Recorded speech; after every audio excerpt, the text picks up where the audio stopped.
Hey, hey, and welcome to another night, another episode of Midnight Quest, where tonight we will be continuing the hero's journey to become worthy opponents of the evil Dread Lord Zargon. Now, I imagine you might be surprised to see me. Tonight was not supposed to be a quest night. Tonight is normally a painting night, but unfortunately my wife wasn't feeling very good, so we decided to play another quest tonight.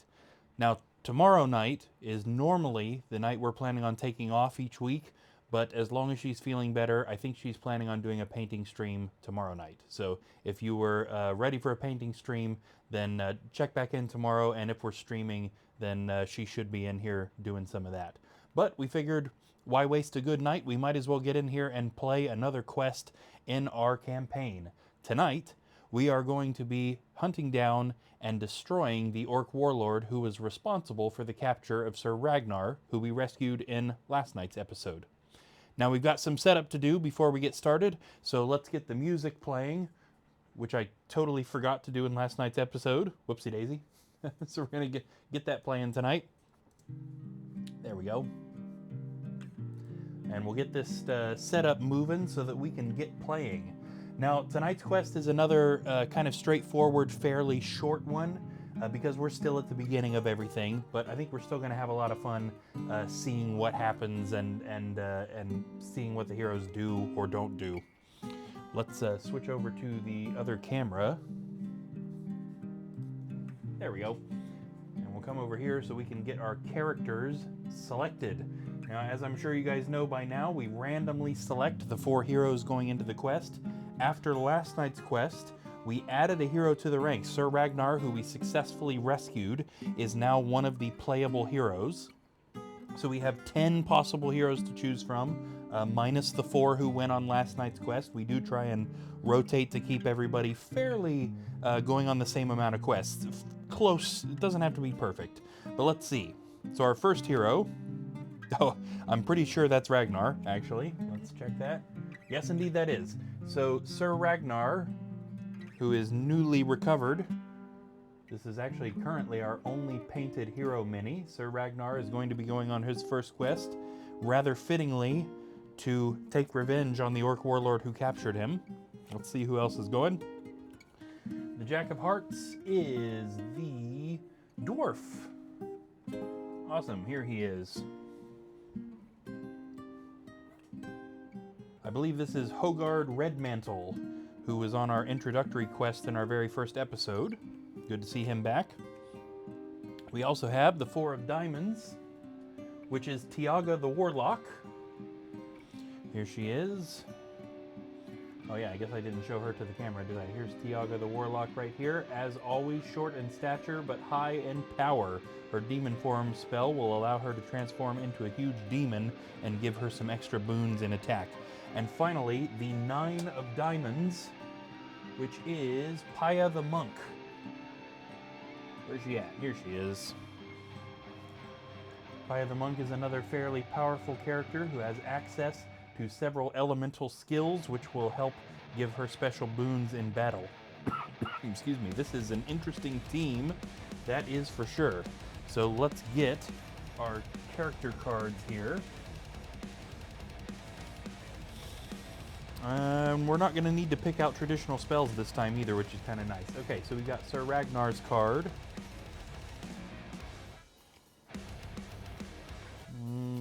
Let's see. How many times will I pass by the correct card this time, I wonder? Here's the Dwarf card. Oh, there's Paya's card.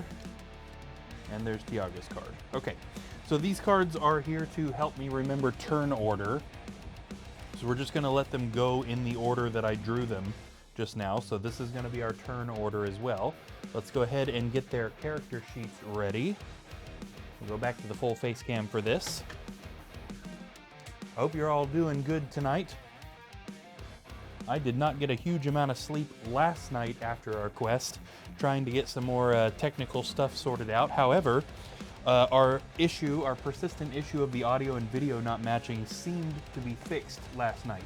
So I tried some different settings, and I think I got it figured out, which is exciting. Very happy to have that done. Fingers crossed. We'll see if maybe me forgetting to play the music last night had something to do with why it suddenly worked.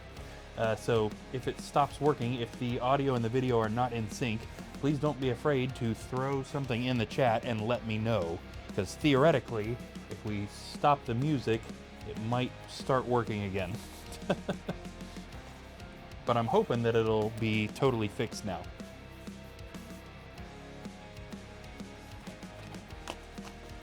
But I am ready to quest. Okay, we've got our 4 character sheets out here and ready. Now, these are full sheets of paper, these character sheets, which are much bigger than the normal Hero Quest character sheets, just so that we can fit all of the extra information for all of my homebrew rules, all the stuff that I added. By the way, also in the chat are some links to documents that are in a Google Drive.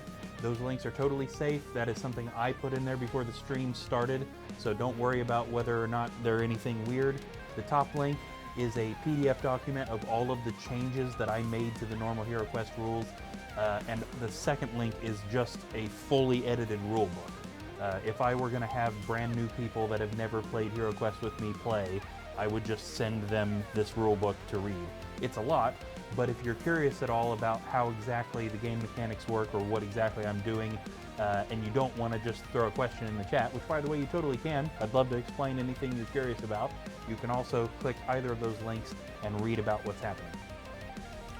Right now, we need to see if a trip to the armory is necessary. That is kind of the first thing to do once we get our character sheets out, is see if we need to spend any of our gold. We have 680 coins.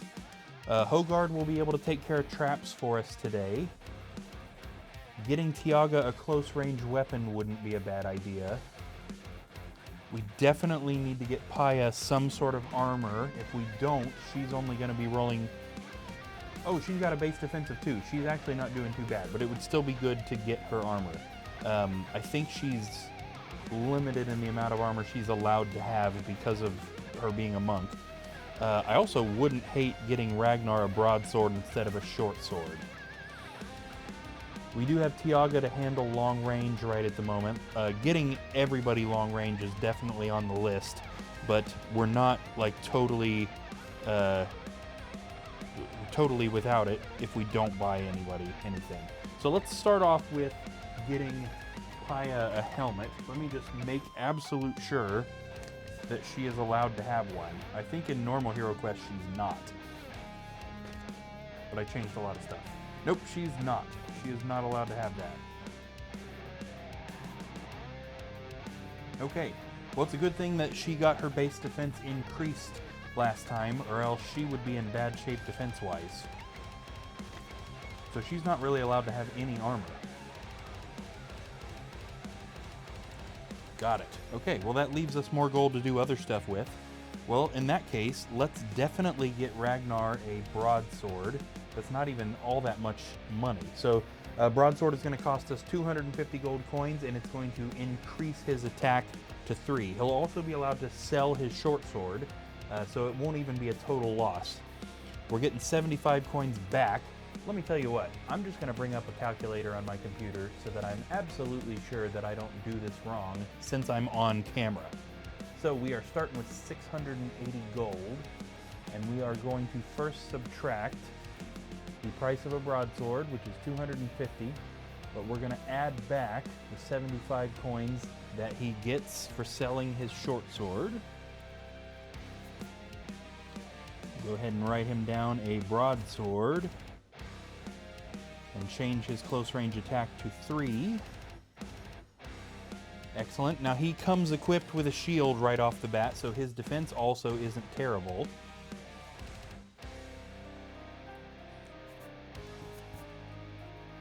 But right now, everybody's defense is only 2, so we can definitely get a couple of helmets. We can get Ragnar a helmet and Hogard a helmet. So let's do that. Hey! Awesome, yes. Good to see you again, Bohemius. Absolutely. Hopefully that will clear up some of what's going on. We're getting some heroes outfitted. Yes, so 260 gold down, we'll get both of those heroes' helmets. Ragnar is going to be going on the quest tonight, so he healed up pretty quickly. So we've got Hogard defending 3, our dwarf, and Ragnar also defending with 3. What kind of gold are we looking at now that we've done all that spending? 245. Okay, so we can't get Hogard a better weapon. Let's get Tiaga a close range weapon, because right now she can only attack long range, which is not necessarily great. So I think with some of our remaining gold, we're going to buy Tiaga a wooden staff, which is going to give her 2 attack dice close range. And that is 150 coins. Okay, that's going to leave us with 95 coins, which isn't nothing.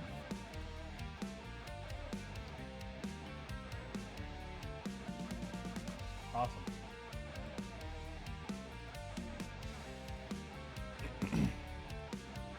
So I'm not sure if anybody was watching right when I started. Tonight was supposed to be a painting stream, but unfortunately my wife was not feeling good. Just like almost randomly, right before the stream started. So we did a quick last minute turnaround and decided to play a quest instead. And she's hoping to do a paint stream tomorrow instead. Normally Thursday nights is going to be the one night a week we take off, but since this happened last minute, we might rearrange. Okay, does anybody have any items? Yes. Hogard, our dwarf, has a potion of healing, and Tiaga has a heroic brew. Spells and skills. Now, Ragnar going on the quest is significant because he is a new class of hero. He is a knight hero, and the knights get 3 fancy skills. Now, again, this is an Avalon Hill era hero quest thing, but I changed all 3 of the skills. I didn't like some of the knight skills, so I changed them. So he is getting the following skills: concentrated attack. To be honest with you, it's been long enough since I changed these that I'm not sure if I retained even any of the elements. I may have changed the names and everything. His concentrated attack skill will give him 2 additional attack dice for the next 3 times he attacks. He also gets Imperial Training, which allows him to re-roll an attack, defend, or move, but only once. And Rallying Call, which gives him and every hero in the same room or hallway as him 2 extra defense dice until he can no longer see a monster. These are skills that he will be able to use that do not take up an action, so we'll go ahead and put those on him. Hogard doesn't get anything fancy. Tiaga does have 3 spells. They are the 3 normal warlock spells that she always gets. So she gets Fear, which allows her to make a monster so scared that it cuts down its movement and its attack.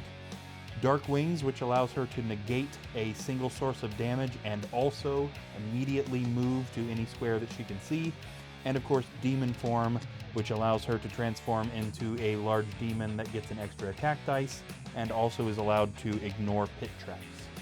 Speaking of that, we've got a special mini for her that came with one of the, is it Spirit Queen's Torment maybe that came with this this sort of gargoyle looking thing that I assume is meant to be used as her demon form. I'll be honest, I'm not 100% sure if that's what it was intended for, but that's what I do.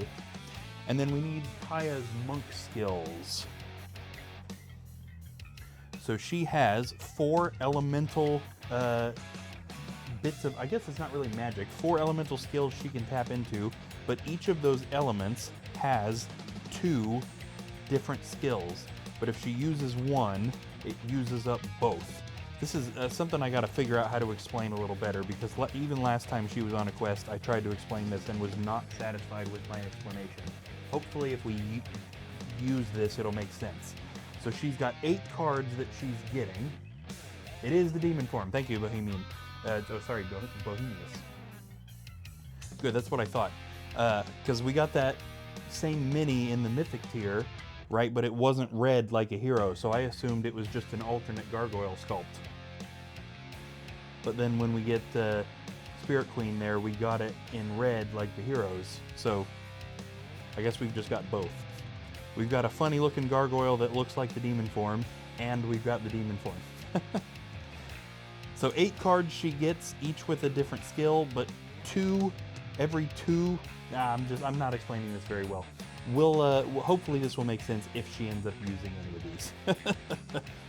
So we'll get to that. If she ends up using them, we'll talk about what it does and why it's getting rid of 2 cards instead of just 1. And hopefully it'll all make sense when it happens. In the meantime, I need to think of a better way to explain how that works. Okay, I think that's all of the character setup. Yes, so let's get started. This is Quest 3, Lair of the Orc Warlord. The Emperor has ordered that the Orc Warlord, Ulag, who was responsible for the imprisonment of Sir Ragnar, be sought out and destroyed. When Ulag is destroyed, the heroes will receive a reward of 250 gold coins. Any treasure found in Ulag's stronghold may also be kept. So pretty straight and to the point there. We're mad at the orc guy? Go get him. All right. We are starting on a staircase, so let me grab one of those and let's get back into our, board cam. This time we are starting way up here in this blue room right here. We got our stair tile right there. And then we've got Ragnar, Hogard the Dwarf, Tiaga the Warlock, and Paya the Monk, all entering the quest. Right at the moment, the only thing that they can see in this room is the door leading out of this room.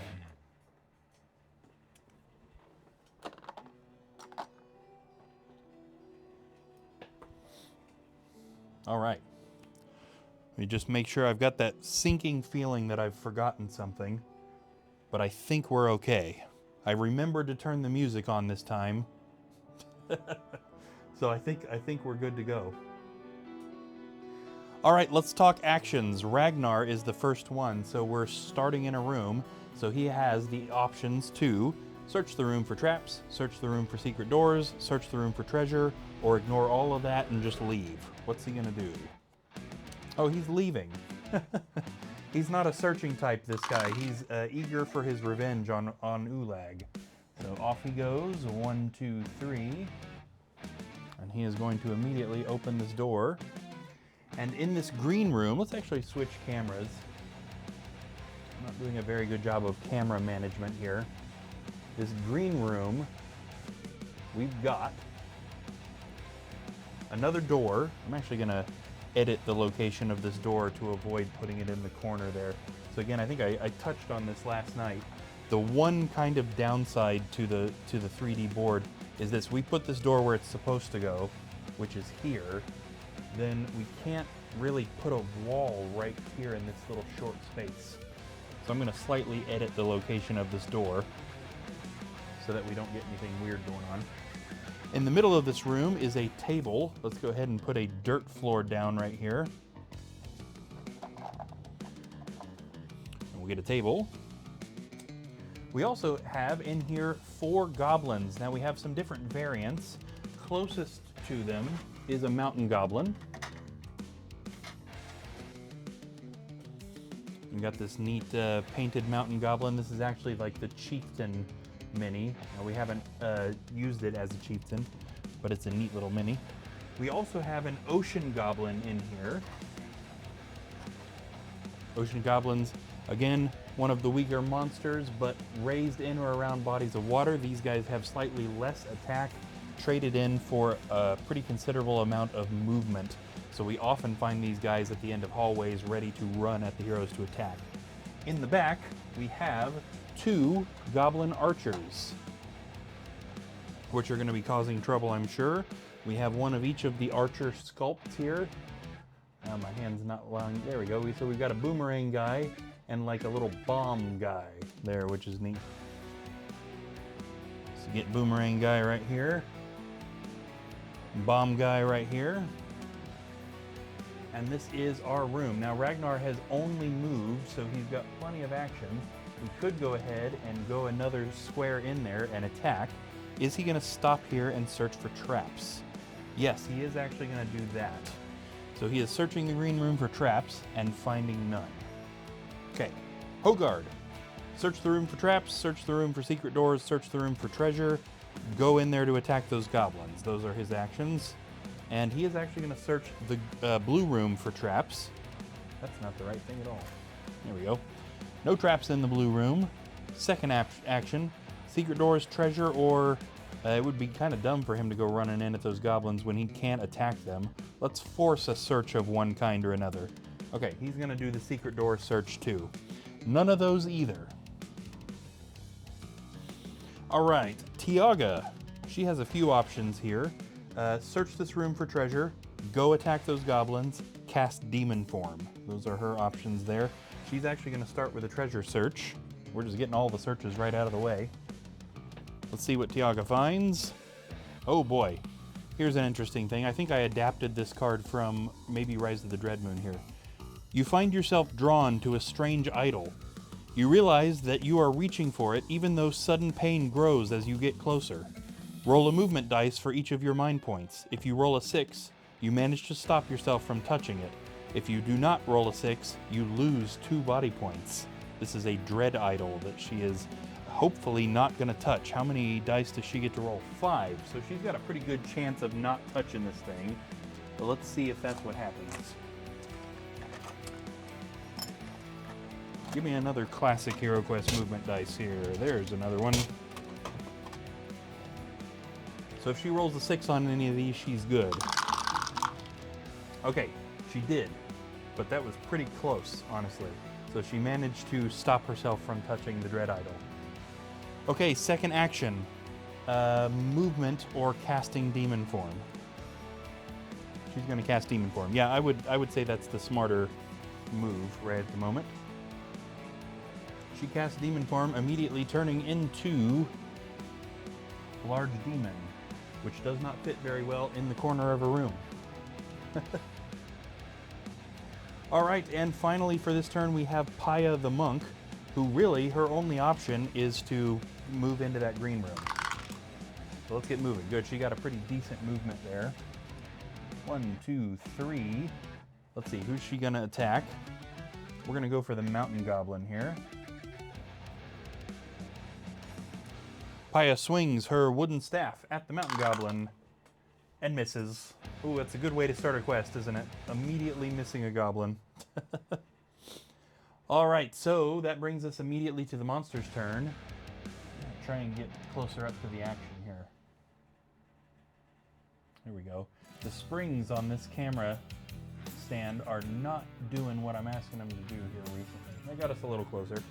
So Paya is going to get hit actually by all 4 of these monsters. So she's close range to 2 of them, and then the long range ones will be able to hit her as well. They can't shoot through her to hit Ragnar, so she is unfortunately going to get hit by all 4 of these guys. Luckily, goblins don't hit very hard. So let's start with the Mountain Goblin. The Mountain Goblin swings its elongated claws, hitting her with a 1. She attempts to defend and does. The Ocean Goblin standing right next to her. Now again, ocean monsters have a little bit less attack, so this guy might miss. The Ocean Goblin swings its dagger at her, hitting her with a 1. She blocks. All right. Boomerang guy throws his boomerang at Paya, hitting her with a critical hit of 2. She blocks 1, but not the other, taking 1 body point of damage and leaving her with 9 body points. And Bomb Guy, I guess must have like an unlimited amount of bombs, throws a bomb at her. Again, hitting her with a critical hit of 2. She manages to knock that bomb away, however. Hey, logistical question for you, and anybody who's watching, feel free to weigh in on this.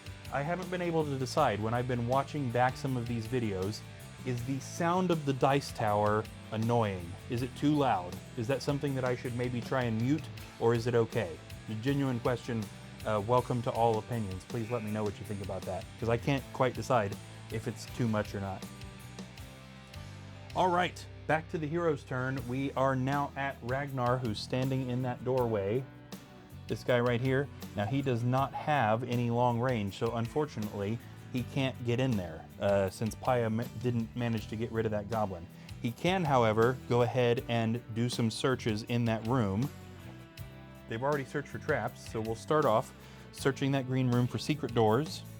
There are none in there, but it's always good to check. Is there literally anything else he can do? None of his skills are going to help.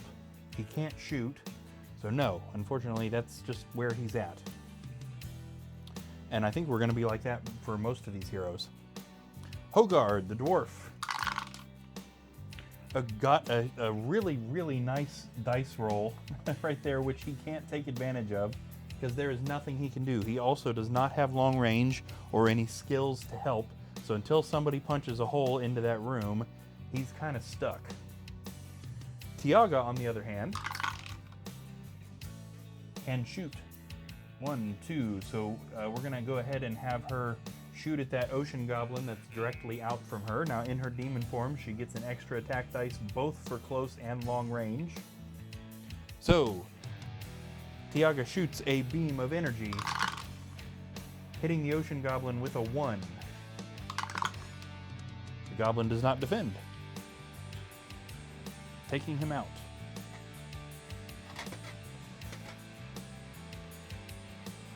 All right, good. So at least there's a hole as long as nothing fills it. Paya also then needs to be working on getting rid of a monster. I think what would be smartest for her is to go up and get rid of one of those archers rather than attacking the guy that's right next to her. That way we make sure that the doorway stays at least relatively open, and we get rid of one of the more dangerous monsters. So Paya, we're gonna move her. She knows there's no traps in here. 2, 3, 4, up to that goblin archer. Paya swings her wooden staff, hitting the archer with a critical hit of 2. This is also a skilled strike, making that guy super dead. There he is out of there.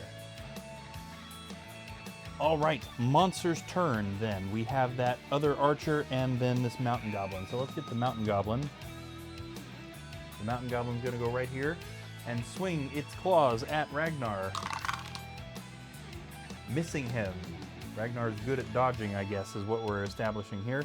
And then we have our bomb goblin, who's gonna throw a bomb at Paya. He throws and also misses.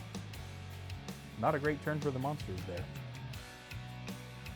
Back to the heroes then. We are now at Ragnar, who is standing in the doorway there in front. Let's hope he can get rid of this guy quick so that the other heroes can actually do some stuff. Ragnar swings his broadsword at the mountain goblin, hitting it with a 1, which it does not defend. Excellent. Say we can get Ragnar moving into that room then. Let's see. He can't move past the goblin. 1, 2, 3, 4, 5, 6, 7. Okay. He gets to the door, so probably he's going to open the door, right? 1, 2, 3, 4, 5, 6, 7. We're establishing Ragnar as a guy who likes to open a lot of doors. He opens the door into this next room. We find another door. A fireplace in this room. As of yet unpainted, but a very neat piece of furniture. This thing's kind of bulky too. I was impressed with how bulky some of this plastic is. There we go. We can't really see this room all that well, can we? Let's get up over here. So we got the door, we got the fireplace, and right in the doorway is an ocean abomination. I think this is the first appearance of an abomination since we've started the first book. I think there was one in that very, very first episode we did, but we have kept both Femmers and abominations from both versions of Hero Quest. I did change the stats so they're not just basically the same monster. But yes, Ocean Abomination right here in front of Raggy, and he can't do anything about it yet. So let's move on. Hogard Redmantle, the dwarf. Still standing in this room over here, but he can move now. Can we get him up to that goblin? Oh, absolutely. 1, 2, 3, 4, 5, 6, 7. Hogard swings his hand axe, hitting the goblin with a 1, which it does block. Good on that goblin. I wasn't expecting that. Tiaga is next. Rolls a 7. 1, 2. Let's see, it would actually be smarter to get her shooting at that abomination. So let's see, 1, 2, 3, 4, 5. This puts her directly out from that abomination so she can fire at it. Tiaga sends a blast of energy towards the abomination, hitting it with a 2. Let me review some stats here real fast. Ocean abominations are 3, ouch, 3, 2, 2. It attempts to defend, and does not, so she does actually manage to take it out. So I swapped out a defense dice for extra movement. Since it's an ocean monster, I gave it a lot of movement and gave it a little bit less defense. Which I feel like also kind of makes sense lore-wise, considering these guys kind of aren't supposed to exist, right? They're an amalgamation of a bunch of like fish parts, it kind of seems like. The name abomination alone indicates that it's like against nature or something, so it kind of seems like the defense or its constitution wouldn't be all that well. It should be easy to break apart, if you will. So I was happy to swap a defense for some extra movement. All right, finally, Paya.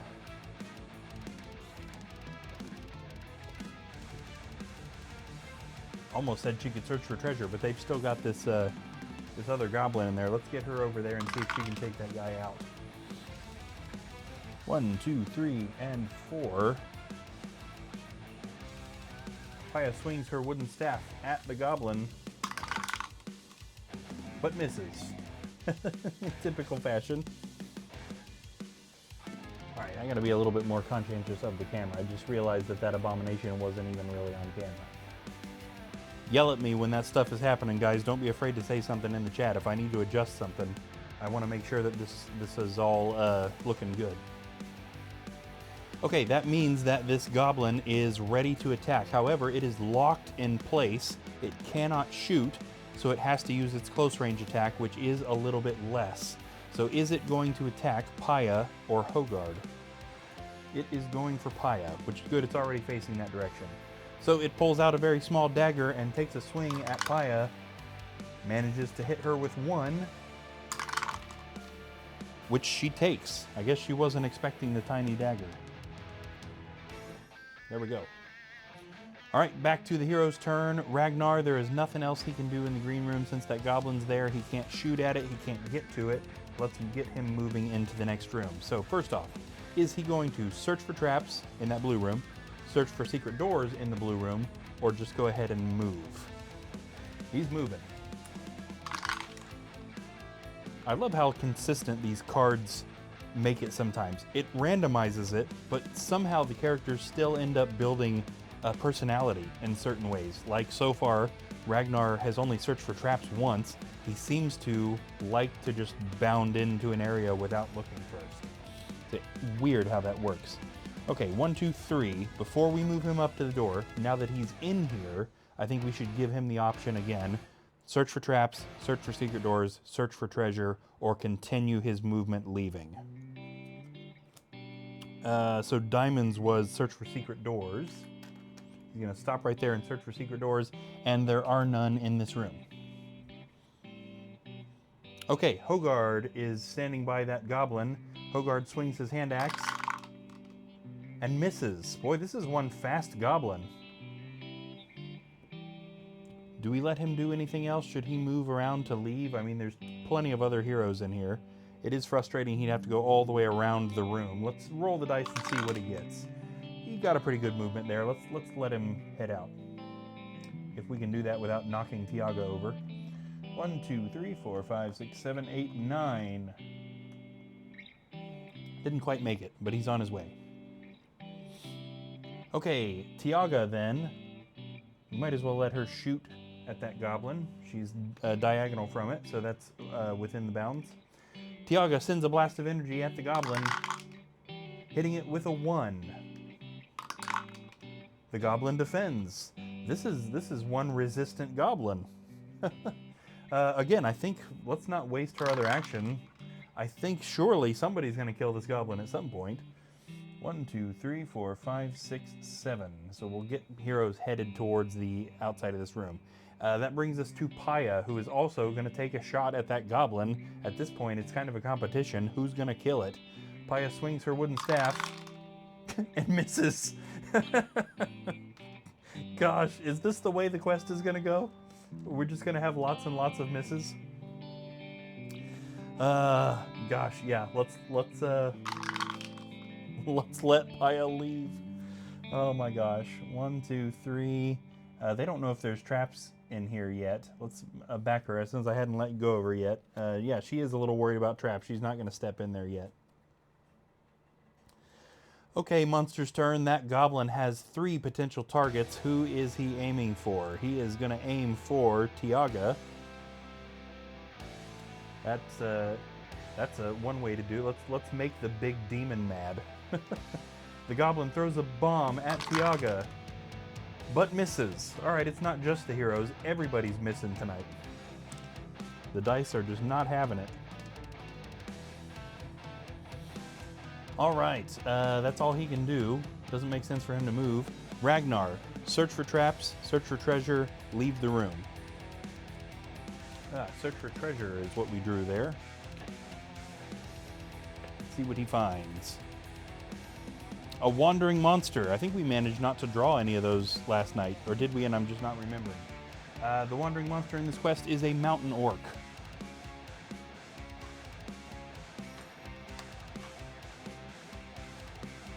A mountain orc pops out of, I don't know, the fireplace? He jumped out of somewhere.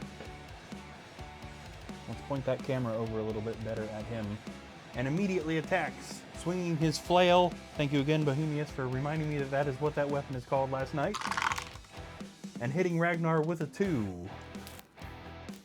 Ragnar attempts to defend, blocking them both, just barely.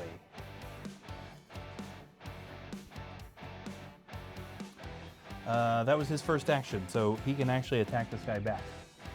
Let's turn him around. Ragnar swings his broadsword at the wandering orc, hitting it with a 1, which it does not defend, so he just takes it right back out.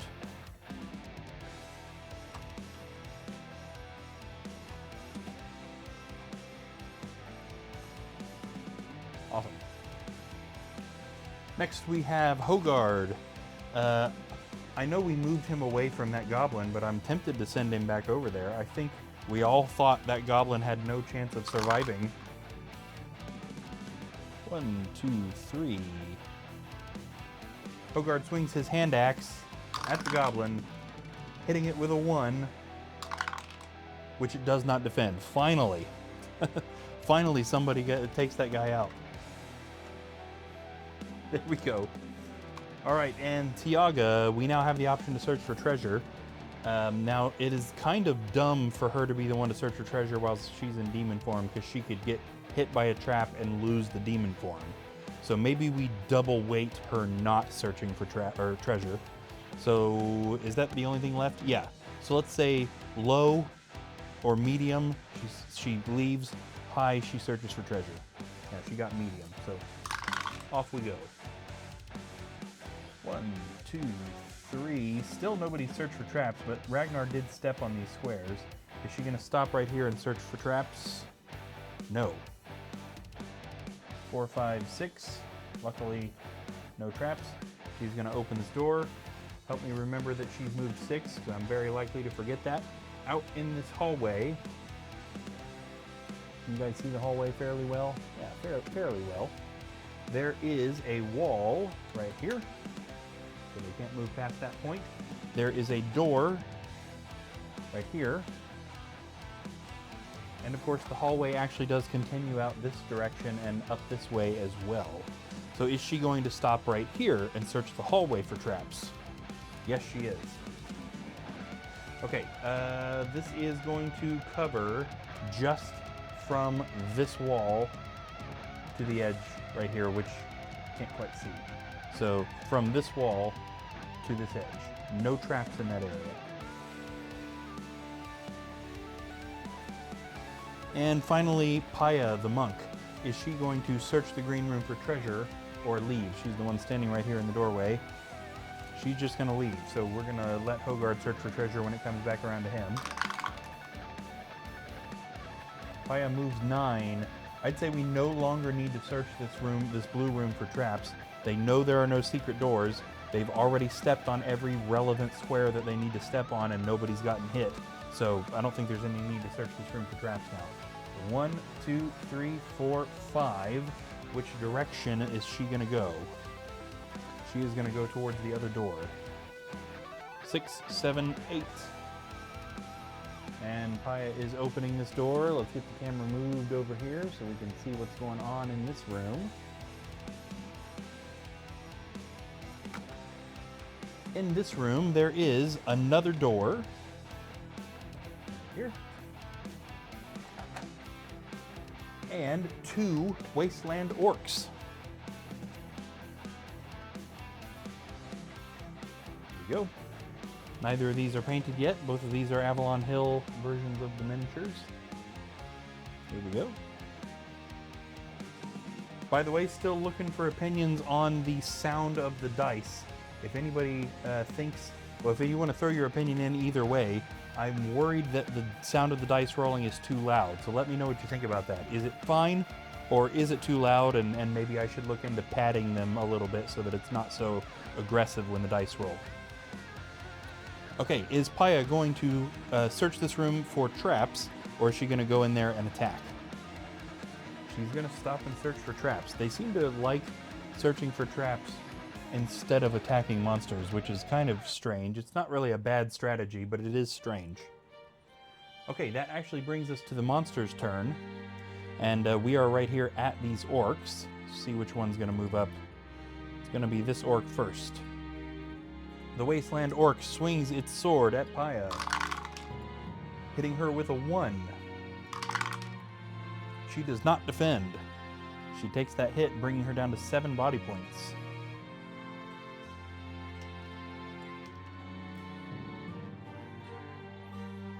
Looks like at the moment that's all that we've got. So we are back over to Ragnar, and he's playing on camera. He's over here. Let's get him moving. 1, 2. Which direction is he going? He is also going to go the direction that Paya is in. 3, 4. Now, being that he can't shoot, he can't help with this battle, but just so that we're not wasting his other action, he's going to search this hallway for secret doors. Again, from this wall to the corner, no secret doors. Hogard is the last one in the green room, and he's on camera, so we're going to have him search for treasure before he leaves. Let's see what he finds. Another wandering monster. That's, you know what, that's totally fine, because this quest, kind of like last night's quest, is pretty short, straightforward, not a ton of monsters in it, so some wandering monsters are going to shake things up.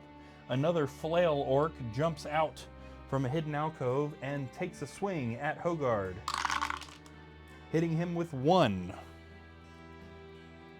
He attempts to defend and does not. He takes the hit, bringing him down to 9 body points.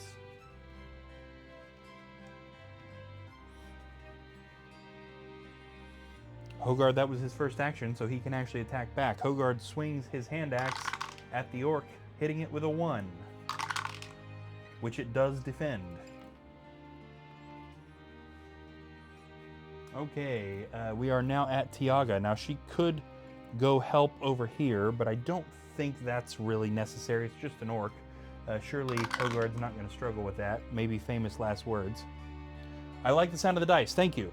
I was genuinely curious about that, but I will take that into account because I was on the fence about it. So appreciate the opinion. Yes, thank you. So yeah, I think we're just going to have Tiaga go. Now, as per usual, I like to split the heroes up 2 and 2 if there's 2 different ways to go. So since we've already got 2 heroes headed this way, let's send Tiaga out the other way. 1, 2, 3. Technically, I should have put this wall in earlier. There's also a wall right here, so they can't go this direction. Now that she is in a new hallway, we can also populate this. There is also a wall all the way at the tippy top up there,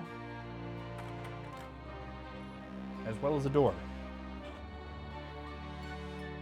Also allow me to retract my tippy top statement. That's not the tippy top, is it? It's not all the way up there. Shall we have a riveting discussion about the exact meaning or definition of the term tippy top? Because I feel like I misused it there. What is Tiaga going to do now that she's in this hallway? So there's nothing else that she can see, but she's standing on the last square that she knows is not trapped.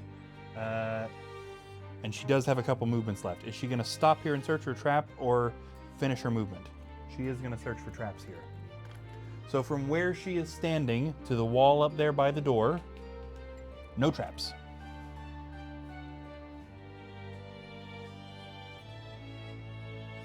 Paya the monk, then, standing right here in front of this wasteland orc. Let's see if she can get this guy. She swings her wooden staff, but misses. She's not doing very good with the attacks so far this quest. She's missing pretty consistently. Let's actually spend her second action moving her out of the way so that Ragnar's not just standing there uselessly. Okay, monster's turn. We've got a couple of things to talk about here real fast. Speaking of things that I changed, let's go ahead and get the normal stuff taken care of. This wasteland orc is coming out into the hallway, and he is going to be attacking Ragnar. The wasteland orc swings his sword at Ragnar, hitting him with a 1. Ragnar does not defend, bringing him down to 9 body points. Okay. The wandering orc is not going to attack on this turn. And this is something I've gone back and forth on a lot. This is a weird situation, but sometimes it feels very unfair. If we're looking at the turn order, this orc already attacked on this turn. Not on the monster's turn, but earlier in the turn. So the way that I kind of think about this is, if it is a wandering monster, it gets the benefit of having its attack moved away from the monster's turn and just put in the turn order further up. So even though he's not attacking on this monster's turn, he technically has attacked on this turn. If he survives to the next monster's turn, he will get to attack. Hopefully that makes sense. So that brings us back to the heroes. So we are now at Ragnar, right here at this wasteland goblin. Ragnar swings his broadsword, hitting the orc with a 1. This is a wasteland orc, so it has better defense than normal. But it does not defend. Still only has 1 body point, so it is dead. There we go. What else can we have Ragnar do? We haven't... Oh yes, she searched that room for traps, so he can walk in there. They know that that's okay. Get these other red dice put away, I think. There we go. Get them in my extra dice container there. Alright, Ragnar can definitely move into this room. There we go. Hogard now is still working on that orc. Hogard swings his hand axe, hitting the orc with a 1. The orc does not defend, so he is gone. Hogard can then use his second action to move out of that room. 1, 2, 3, 4, 5, 6, and 7. No other searching needs to be done right at the moment, but we do know that he is going to be following Tiaga for the moment. By the way, if you're enjoying the background music, please do check out. You can find this on Spotify and Apple Music and YouTube and all that good stuff. This is a mix of 2 different bands. One band, actually, that looks like the song that's finishing now, maybe, is an album that I put out a few years ago where I just played everything. So all the instruments, all the singing, everything's me. And the song that is starting just now is my band Afterwinter, where I'm just the lead guitarist and one of the singers and all of that sort of stuff. Now these are mostly instrumental versions of these songs, so there are vocals for them. I think the song that's starting right now accidentally has vocals on it because I forgot to mute them. But if you're enjoying this stuff, go check that stuff out too. Definitely some interesting stuff. Of course, I'm biased, but interesting stuff. All right, Tiaga, speaking of her, we're going to do secret doors or move. She's moving. Oh, and she got a really good movement too. 1, 2, 3, 4, 5, 6, 7. She is opening the door up into this upper room. Good, we can still see that without needing to move the camera. In this upper room, there is a weapons rack.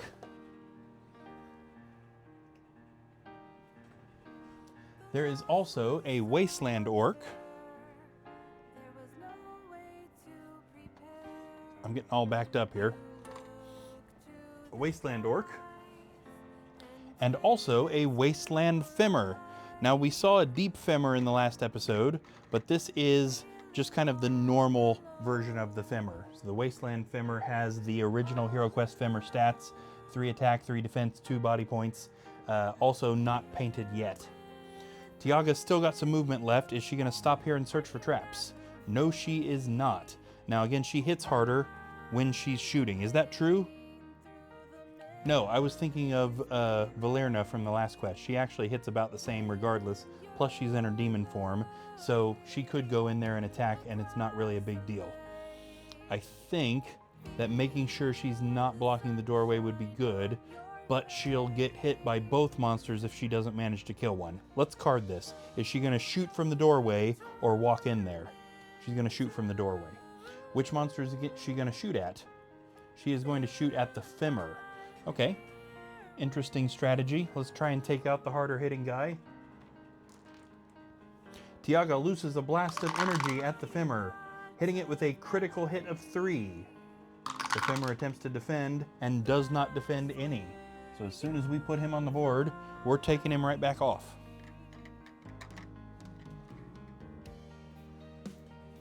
There we go. All right, where are we at now? That was Tiaga, so we're now at Paya. So we can get her into that room too. 1, 2, 3, 4. Paya swings her wooden staff at this wasteland orc. Finally, hitting it with a critical hit of 2. This might be the first time she's actually hit a monster this quest. I don't think that's true, but it's close. The orc attempts to defend, and defends. Look at that, 3 black shields. That is wild. 3 black shields. That monster definitely defended her attack. She finally gets a good attack, and the monster's like, nope, too bad. That leads us then to the monster's turn. Let's go ahead and take care of this wasteland orc since we're down here. Who's he gonna be hitting? He is gonna, actually, this is a girl orc, isn't it?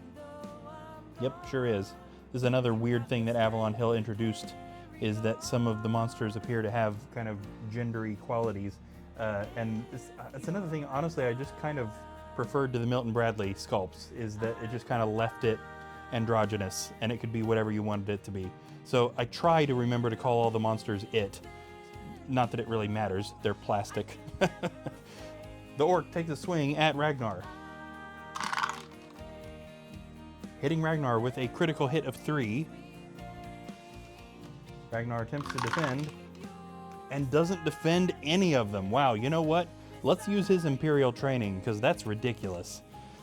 Ragnar's skill Imperial Training allows him to re-roll any attack, defense, or movement if he doesn't like it, but the skill is gone now, so he can only use this once per quest, but that is going to allow him to re-roll that defense.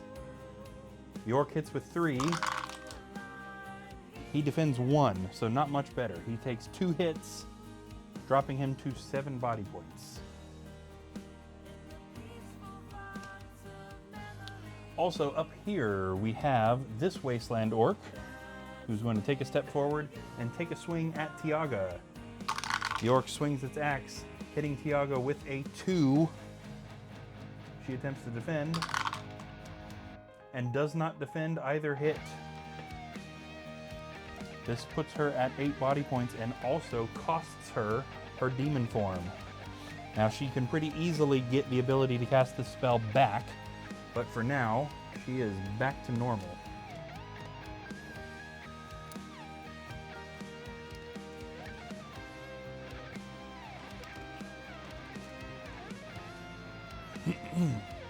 Okay.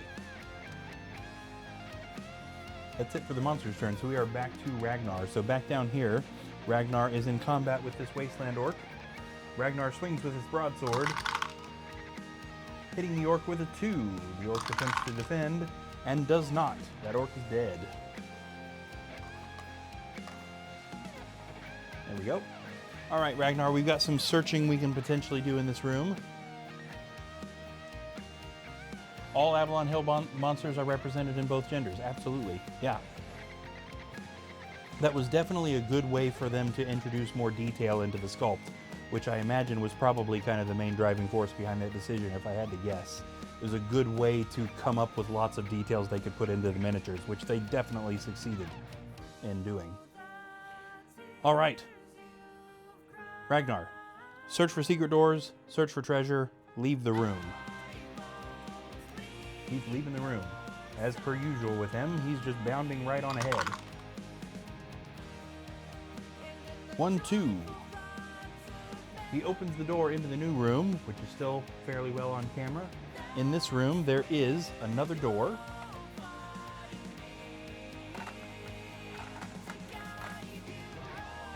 There is a cupboard.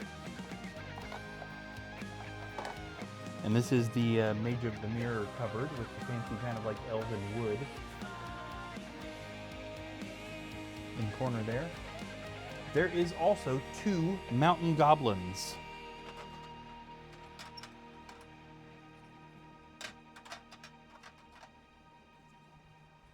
So we got a couple of the old Milton Bradley axe guys here that we're putting in.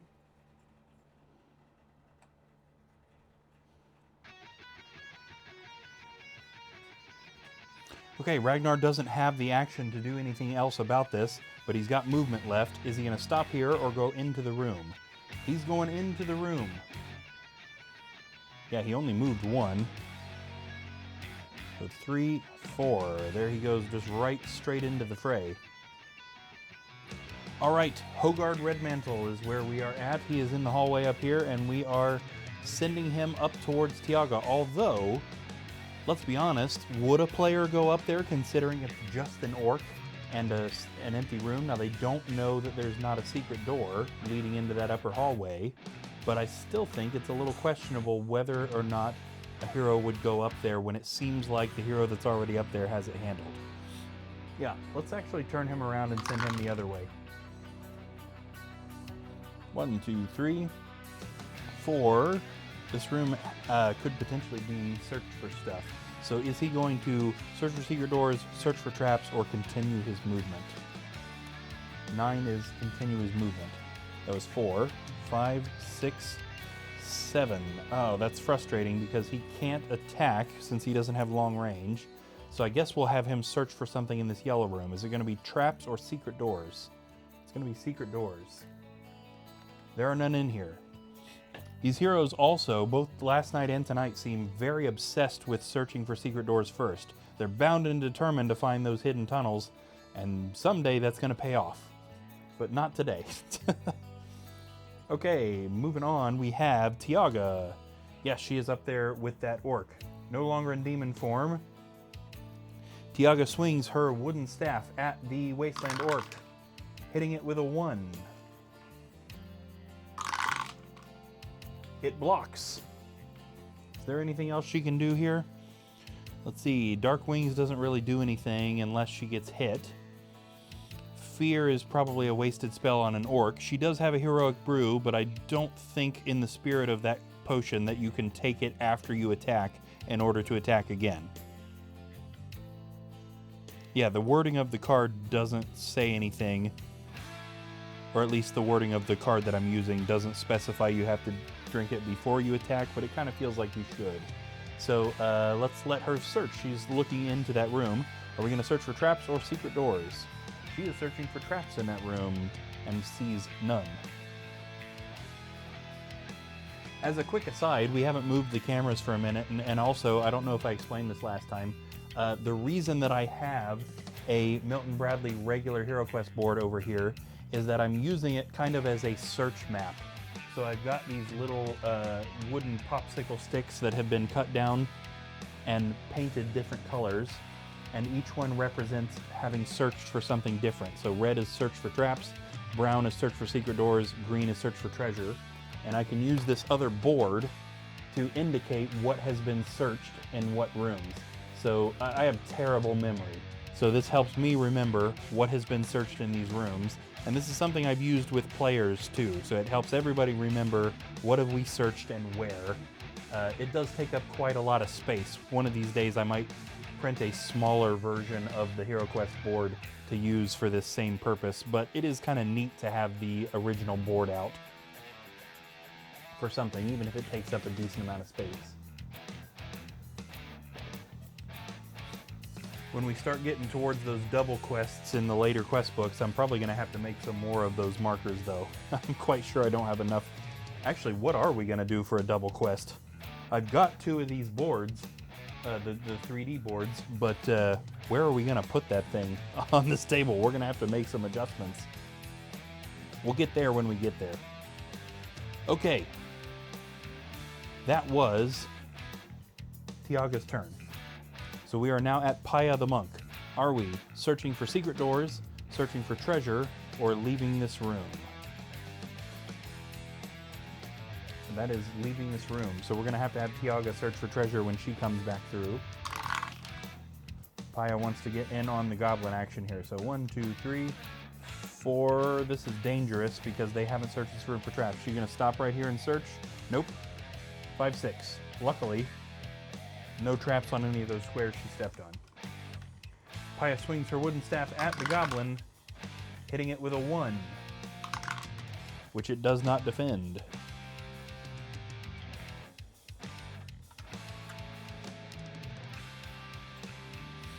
And that brings us to the monster's turn. Let's go ahead and take care of this goblin. It's already standing next to Ragnar. Let's have it just attack right where it's at. The goblin swings its axe at Ragnar, but misses. And up in the corner, we have the Wasteland Orc still attacking Tiaga. The Orc swings its axe. And I threw a dice. Whoops. You know what? I never picked up that dice I threw last night. I need to remember that. That Orc hits her with a critical hit of 3. She attempts to defend and does not defend at all. Ouch.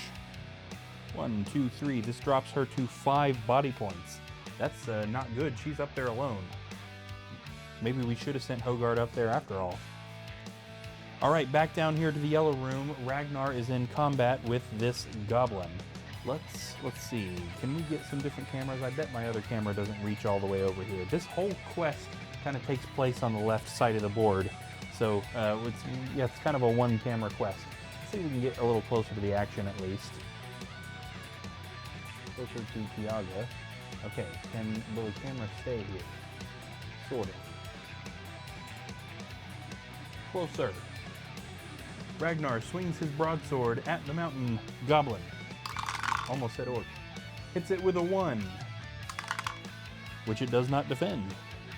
Out it goes.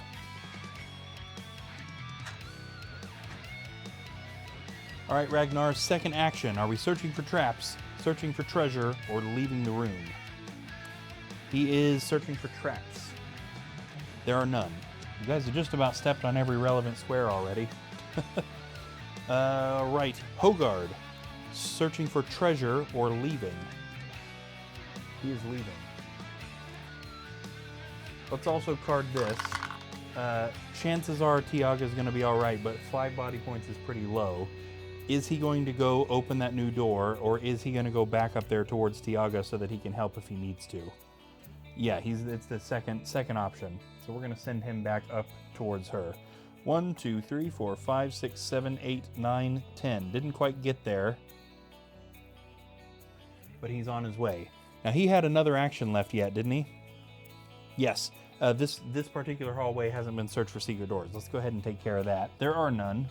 We might as well have him search for it. All right, speaking of Tiaga, let's take a look at her. Oops, sorry, I didn't mean to get my finger right in the way of the camera. Tiaga is still battling this Wasteland Orc. She swings her wooden staff, hitting it with a 1. It defends yet again. This orc is being very persistent.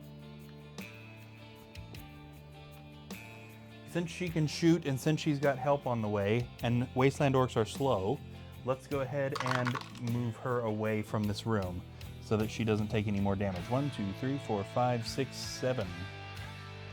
Do you keep the lore bound to the old Milton Bradley, Evelyn Hill, or completely yours? It's a mix, honestly, but I'd say probably mostly mine. I've tried to keep any element that I liked so that it remains as HeroQuest as possible, but I've definitely changed a lot of stuff. So I've still got Mentor, still got Zargon. Now, I'll be honest, I know that the Milton Bradley stuff was based on Warhammer, but I've tried to find some of that, particularly a world map, and I've seen a couple that I've been a little bit on the fence about. I wish Avalon Hill would release a world map. If they have, I haven't seen it, but if I'd be curious what their idea, since they're not allowed to use any of the Warhammer stuff, what is their idea of the layout of the entire land? I've made myself a map, but I'm not super thrilled with it either. So I went through everything that I could find, Milton Bradley stuff, Avalon Hill stuff, and made notes of every character that was mentioned, every location that was mentioned, and generally where that location was mentioned to be, and included that on my map, but I'm just not that great of a map maker, honestly. Oh, we got a, looks like probably a spam chat there. So yeah, I'd say it's a decent mix, but I've injected a good amount of my own lore to make stuff make sense. And I'd like to, once this campaign is completed, just go in a totally different direction. Obviously, if the heroes successfully complete the campaign, then they will destroy Zargon. So then after that, it kind of opens up to, well, we've got to come up with a new villain and a new reason the new villain is there. Do we do a time jump of any sort? All of that sort of stuff is going to be completely custom lore, essentially. And I'm looking forward to that, because I think that will be neat to try and keep it within the realm of what HeroQuest might be, or at least what I've established as how I play it. But definitely looking forward to getting there. I've got some ideas for a second campaign, but I don't want to get too far ahead of myself. I'm curious, when you play, what do you do? I'm curious about that too.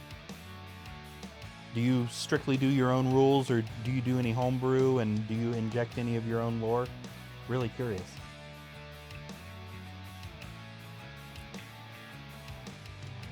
All right, we just moved Tiago away, so we are at Paya. Paya, search for treasure or leave. Paya's gonna search for treasure, and there is actually a special thing in this room. The first hero to search for treasure in this room will find 25 gold coins and a potion of healing in the cupboard. Awesome. So she is going to get the potion, which we pulled out of the treasure deck. We'll label that on her sheet. And we'll get our 25 coins on here. That puts us up to 120 coins.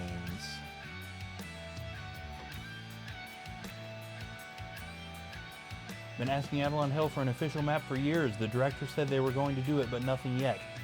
I'm glad you're asking, and I'm glad they're responding too, so they know that fans want it. That's good, because I would love to see their take on a map. Do I have mine handy? Sort of, kind of.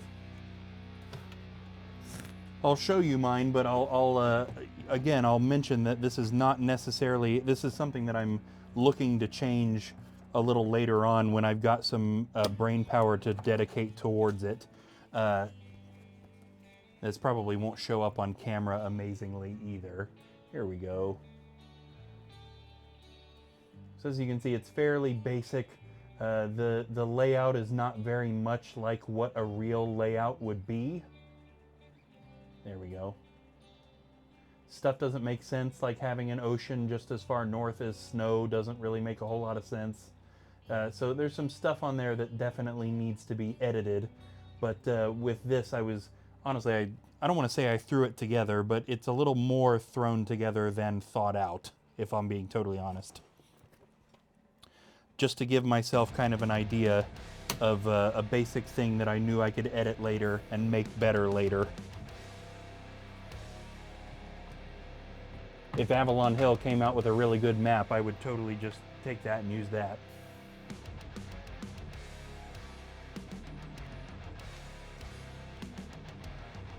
Okay, so Paya got her treasure stuff. Did she do anything else? No, she could move. 10. 1, 2. All right, she is now, oh, she's off camera, is what she is. He's looking down into this blue room here.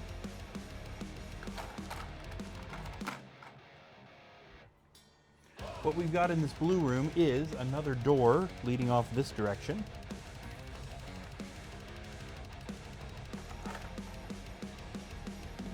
No furniture in this room, but there are definitely a good amount of monsters. So first off, we have an ocean orc. So again, the ocean monsters sacrifice a little bit of attack for speed. I try to keep these guys in areas where they can utilize that speed, but sometimes there's not a good place for that. We also have an orc archer in this room, which I don't think we've seen yet. So this is the orc archer mini right here, so we can get this guy shooting. And then we also have a couple of ice monsters. So this quest is not really specified where on the map it takes place, but I figure that we can push this one a little north for the sake of getting some ice monsters in here. Now we're not getting frozen horror monsters, but ice variants. So we have an ice orc. Where's my ice orc drawers? Oh, partially hidden. We'll use Milton Bradley orc for this, so I remember that it's different. I guess we used the Milton Bradley orc for the other guy, didn't we? Now, ice orcs, let me remind myself exactly what their thing is. There we go. Again, really fast, but also extra defense. So they've sacrificed some body points, or they will once the monsters start getting a little harder, for the sake of being able to move very fast and defend a little bit better. Ah yes, when I asked for transparent plastic walls for the spells in Wizards of Morcar, they made them, so I feel optimistic regarding the map. That's awesome, yes. So we have you to thank for that. I really enjoyed that as well. I'm glad they did that. Absolutely. And I'll be honest, I was kind of surprised when I opened the box and those were in there, because it seemed like the sort of thing they just stick on cardboard like they have so many other things. One more monster we have in there, we have an ice Thimmer as well. So same thing there. Really good movement, pretty good defense, a little bit less body points. So I bet this guy's only got 1 body point. Let's review that right now. Yes, 4 defense dice, but 1 body point, this guy. So a room full of monsters we have that Paya has just opened herself with no further actions. It would be silly for her to walk in there, because it's going to be the monster's turn and she would be surrounded, and she's already taken a lot of hits. She could, however, use her Soaring Dragon if she could withstand some hits. I'll tell you what, let's set her up for that. We'll draw the cards just to make sure. Is she going to stop here? She doesn't have the action to search for traps, but would she? Okay, she would. Never mind, we're going to stop her right there. So when you play, how do you play? I'm curious. Do you have a group of people that you play with, or do you use the app, or have you figured out kind of a way to do it like I'm doing it, where you can just do it by yourself? I'm always curious. I've played with groups of people, but I've never actually managed to get enough people to have one person controlling each of the 4 heroes. So there's always at least somebody who's got to control 2 heroes. And even then, it's a struggle to keep a group getting together often enough to get through any meaningful amount of gameplay. All right, so monster's turn. We've got this mess, and then we've got the Wasteland Orc that's up there. Since we're pointing at this mess first, let's take that. Now let's see which monster is going to go up there. We'll leave the Orc Archer alone, but any of the rest of them are options. 7 is the middle, so we're going to have the Ice Femmer head up here. Now, ice monsters have the normal amount of attack, so he's going to swing his axe at Paya, hitting her with a critical hit of 3. Monsters are getting lots of critical hits tonight. And she takes all 3. Man. 1, 2, 3. This puts her down to 4 body points. I maybe should have used her Twisting Torrent. Is it too late for that? No, I don't think it is. We're going to have her use the Twisting Torrent skill. This is the element of water. So she has 2 cards in her element of water. Using either one of them uses up them both for the quest, unless she does a fancy thing, which is not worth bringing up unless she does it. but Twisting Torrent allows her to cancel the damage she just took. So we're going to have her do that, and we're going to erase that damage back off. 1, 2, 3. So we're keeping her at 7. That is definitely worthy of canceling an attack. Yes, I asked them in the Avalon Hill Discord, but a lot of people liked the idea, so it was a group effort. Awesome. Awesome. Yes, very glad for that. Okay, so we got that taken care of. We've also got the Orc Archer, which can shoot as well. So the Orc Archer puts an arrow in its bow and fires at Paya, hitting her with 2. These monsters are relentless. And she doesn't block either of those either. Ouch. So she is now down to 5. Up here we've got the Wasteland Orc, which is going to chase down the hallway. Now Wasteland monsters don't move very fast, so this guy probably doesn't have a lot of movement. Wasteland Orcs only move 3 squares. So here we go. 1, 2, 3. Just like that. So it didn't quite get to them, but it is giving chase. Okay, back to the heroes. We are now at Ragnar. Trying to switch cameras, but we actually don't need to. Now Ragnar is in a weird position here because right at the moment he can't help. He doesn't have any sort of long-range anything, but I do think one of his skills would be handy here. Either the Rallying Call, which would give both him and Paya extra defense, or the Concentrated Attack. Even though he can't attack yet, when we get in there, we're going to want attack power. Now they know that there's a boss in this quest, so that's also a consideration for players. Are they conserving stuff like that for the boss room, or would they use it in a situation like this? Probably the sort of thing that we should card. So let's see. If we don't have him do anything, there's quite literally nothing he can do with this turn. So is he going to use his Concentrated Attack skill, or his Rallying Call skill, or do nothing? He got first, so he's actually going to use his Concentrated Attack. Now he can only use this on himself, but this gives him 2 additional attack dice for the next 3 times that he attacks. He can't attack on this turn, but we can make sure to move Paya out of the way so that he can attack on the next turn. There's nothing left to search for in that room. He can't shoot at any monsters, so that's going to be it for him. That takes us over to Hogard Redmantle, the dwarf, who is going to move up to that orc. There we go. 1, 2, 3. And attack. Hogard swings his hand axe at the orc. And misses. Yeah, that tracks. That tracks. Alright. I got a camera right in front of my face, don't I? Not much to do about that right at the moment. We now have Tiaga, who can also make an attempt at attacking that orc, and she can fire at it, and she doesn't even have to move to do that. Right. So she points her oak wand at the orc and fires, also missing. Sometimes these monsters just hold on. There's nothing you can do about it. Paya, yeah, you don't need to search or switch cameras. Let's see if we can get her. Would love for this camera stand to stay down. Ah, okay, I've seen part of the problem there. Let me adjust something really quick. That works a little better. The springs are still trying to get that camera back where it was. I play the weekends on Twitch with HeroQuest fans. Okay, yes, I did watch your channel a few times. I never actually chatted. We use Discord to chat without delay, and we have a bot programmed by a member of the Discord community to roll virtual dice. Each quest takes 3 to 4 sessions, but we have fun anyway. Awesome! Yes, I naturally, when I decided to start doing this, I checked Twitch to see if anybody else was streaming HeroQuest, and of course, I came across the HeroQuest fans. And that was so neat, because I kind of assumed nobody else was doing this, to be honest. So it was really neat to get on there and see that there is some people actually playing.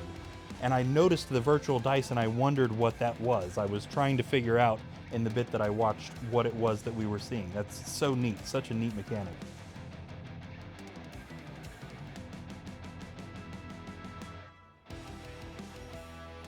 Okay. So, that was... Oh yes, we're on Paya. So Paya's attacking this Femur. Let's see, can we do anything with this to make this better? Because that would be good. Yeah, Strength of the Mountain might be the way to go right here. I don't feel bad about her using that right at the moment. So we are going to have her use her Element of Earth. Now again, she has 2 cards that are associated with this. We are going to use Strength of the Mountain, which is going to use up both of these. This allows her to roll 2 additional attack dice on an unarmed attack. Using this element doesn't count as an action, so she's still got 2 actions after she attacks here. Now this specifies an unarmed attack, which means this isn't 2 in addition to her wooden staff. This has to build off of her base attack, which is only 1. So this is going to give her 3 attack dice. She's punching with her fist. Paya throws a fist at the Ice Femur, hitting it with a 2. Let me review its stats one more time. I'm pretty sure I know what it is, but I want to make sure I get it right. The Femur attempts to defend and does not, which means it is dead. So that was definitely a good move on her part.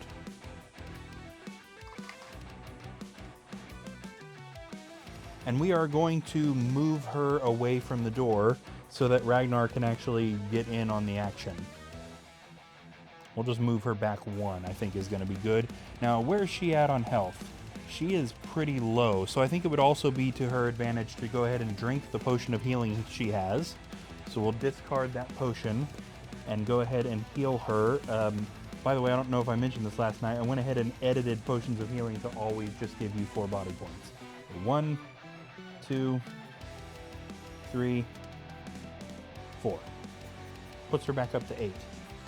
Seems like a little bit overkill at the moment, but later on in the quests, those become the difference between life and death when we're into the really difficult quests, because the potions don't scale.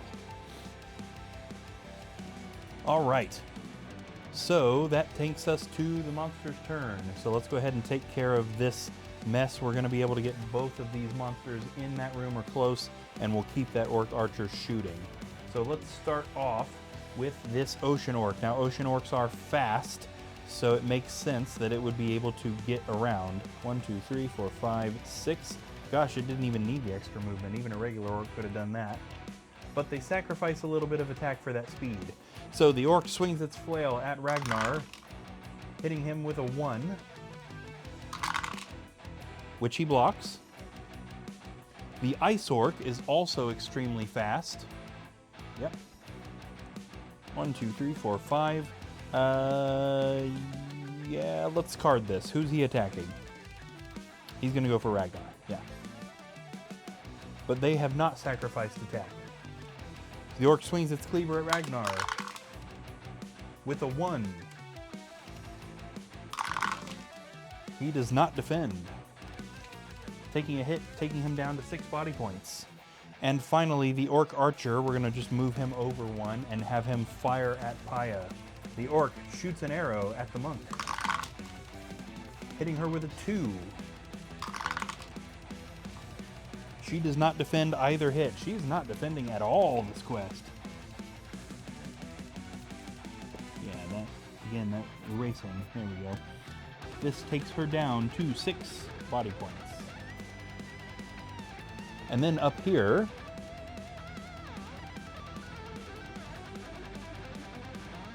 we have the Wasteland Orc up here still attacking as well. The Wasteland Orc swings attack at Hogard, but misses.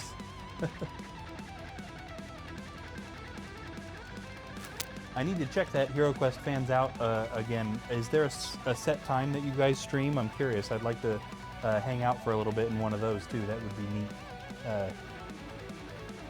I saw you said that it's on weekends. I need to take a look at that channel because I know I followed it. I need to take a look at that channel and see what the stream times are so I can check it out a little bit more. Okay, that was our monster's turn. So we are now back to Ragnar.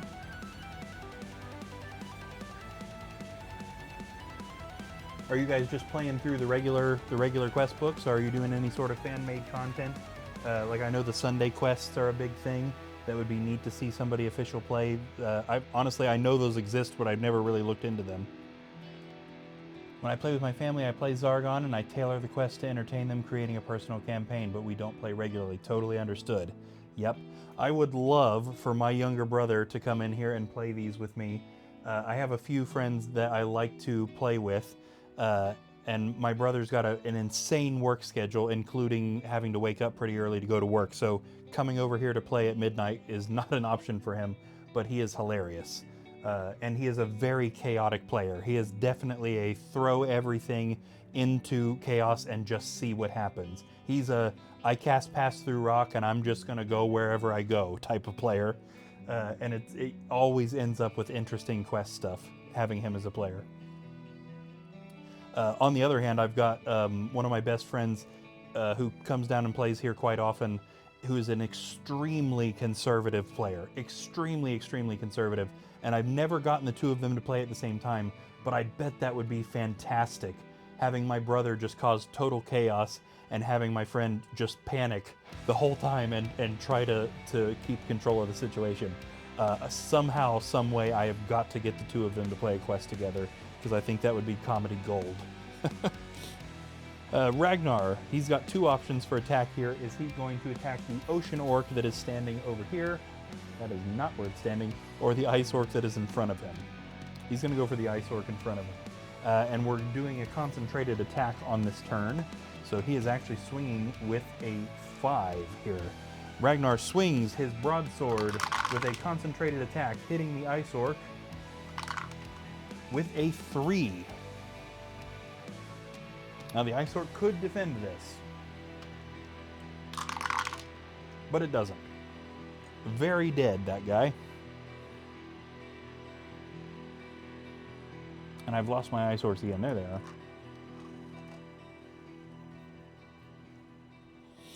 Ragnar with his other action, let's see, it doesn't really benefit him to move that much. They don't know yet if there are traps in the blue room, so moving him in there is a little bit irresponsible. It wouldn't be a bad idea for him to block Paya. He's got more body points than she does, so maybe let's move him like this so that orc archer can't hit her on the next turn. Alright, this takes us up here to Hogard, the dwarf, who is still trying to kill this orc, who has survived for way more turns than any orc needs to. He swings his hand axe and misses. Gosh, you can't make this up. This is ridiculous. Okay, and then we're at Tiaga, who's right behind him. She has her oak wand trained on the orc. She looses a blast of energy and also misses. Good, good. If that orc is still alive come her next turn, we're going to have her drink that heroic brew, because that orc is going to die one way or another. It is ridiculous that they can't get rid of this guy. Okay, and that takes us back down to Paya. Paya might as well try and take out this ocean orc. So we're going to have her come over here. She swings her wooden staff at the ocean orc, hitting it with a 1. The orc does not defend, so she takes it out.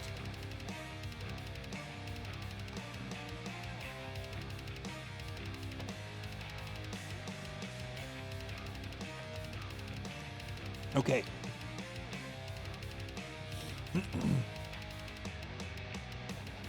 This takes us to the monster's turn, doesn't it? Yes. So we have 2 monsters currently on the board. We've got this orc archer, so let's take care of that. The orc puts an arrow in its bow and fires at Sir Ragnar, hitting him with a critical hit of 3. That orc is a good shot. Ragnar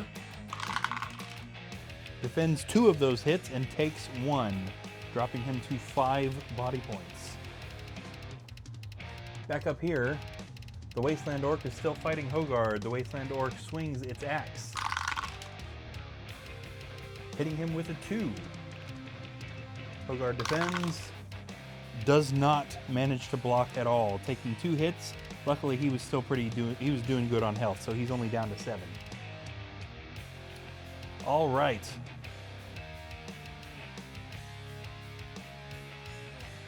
Yes, okay. My brain is going a million directions at once. So we are back to the hero's turn. Ragnar can't shoot, so he needs to go into that room, but we need to ask ourselves first, is he going to bound in there, or is he going to search for traps first? He's going to run in there. We're lulling the heroes into a false sense of security with these traps. 1, 2. Luckily, neither of those spaces were trapped. Ragnar takes his second concentrated attack. Swings his broadsword. Hitting the orc archer with a 3, which is a skilled strike. That archer is super dead. Out it goes. Okay. Hogard. Can we please take out this orc? He's a single orc. Hogard swings his hand axe, hitting the orc with a 1. It makes sense that it's defending attacks. That's its whole thing, is that it has better defense. And it defends the attack. Okay, let's do it. We are at Tiaga. Tiaga is going to drink her heroic brew, allowing her to make 2 attacks in 1 turn as a single action.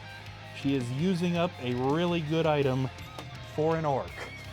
But we can't kill the dumb thing. She fires a shot from her oak wand, hitting the orc with a 1. And the orc doesn't. So that was wasted. At least the orc is dead. But unfortunately, she does not get to take her other attack. Oh, it's painfully typical. There we go. With her other action, then she can move and finally go check out that room. 1, 2, 3, 4, 5, 6, 7, 8, and she can move in there because she did manage to search it for traps when she was standing up there before. Ooh, missed a message. On Twitch, Kurgan, the host, started 3 years ago, and we have played many of the regular Avalon Hill campaigns. We play 2 campaigns at a time, Friday afternoon and Saturday nights. Awesome. That's fantastic. So that channel's been going for 3 years. That is a good long time to keep something going. That is definitely impressive. That's awesome.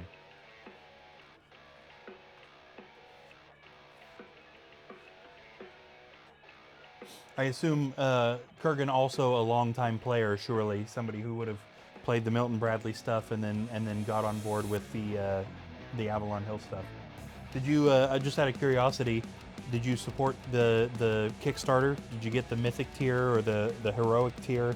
I think I got 1 copy of all that. I really thought about getting 2, and a part of me regrets not doing that. I didn't need to, but that was definitely an interesting time. That was not something that I thought I would ever see come back. I had relegated myself to assuming that I would just never own several of the expansions because they cost so much money on eBay and that sort of stuff. My dad had all of it, or has all of it, has multiple copies of a lot of it, but I assumed that I would just have to deal with, you know, people's 3D printed versions and the versions of the quest books that you can download from Ye Olde Inn and that sort of stuff. So we still had access to the information, but not the actual quest packs. So glad when they started remaking this stuff. Okay, and that takes us to Paya. There's nothing else to do in that yellow room, so let's get searching that blue room. 1, 2, is she gonna search for traps before she walks in here? Yes, she is.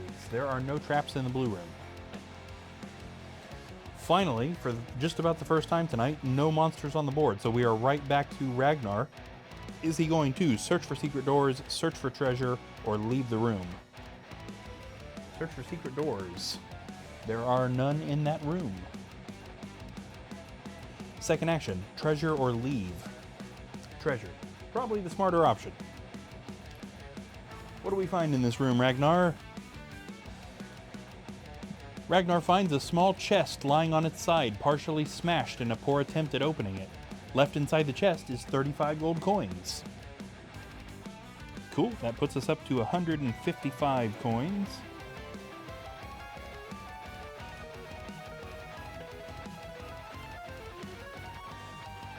And that takes up both his actions. So we are now at Hogard, and I don't know that he really needs to go up there. Now, they don't know for sure that there aren't secret doors up there. Sadly, I didn't get the Mythic because I didn't know it even existed. I joined when it actually was coming out retail. Gotcha. That was an exciting time to watch that, I can tell you, because that was, gosh, was that 2020 or was it 2021? I feel like I mean, we're still right in the middle of all the COVID stuff when that was happening. So that was actually where I worked at the time. Took 3 weeks off of work because of COVID, and right around that time was when I got the Mythic tier, and so I spent that whole 3 weeks doing nothing but playing Hero Quest. What a fantastic time. Ironically, you know, obviously that's a little bit of a loaded statement because there were a lot of awful things happening in the world right at that same moment. But I was having a lot of fun playing Hero Quest instead of going to work. Yeah, let's get Hogard heading back down towards the rest of the heroes here. There's nothing else up there that they know of. 1, 2, 3, 4, 5, 6, 7, 8. And since we're up in this area, she needs to get both of the things searched up here. So are we doing secret doors or treasure? Tiaga? Secret doors first. There are none. So we know Hogard was right to leave. And then we'll go ahead and, since nobody else is going to be up here, we'll force a treasure search. And she finds, this is the Orc's Armory. The first hero to search for treasure will find a wooden staff exactly like the one described in the armory. We bought her one of those before this quest started. I should have taken a closer look at that. I guess she'll get some extra gold selling that staff at the end, because I don't think we have any other heroes that need it. We'll review that before we sell that off. That's both of her actions.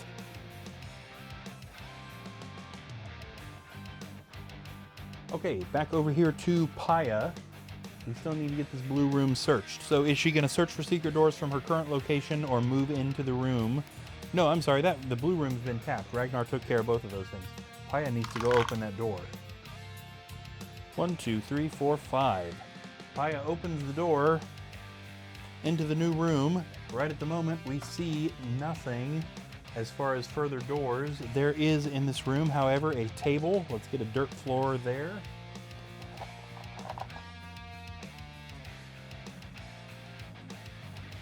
There is a mountain goblin.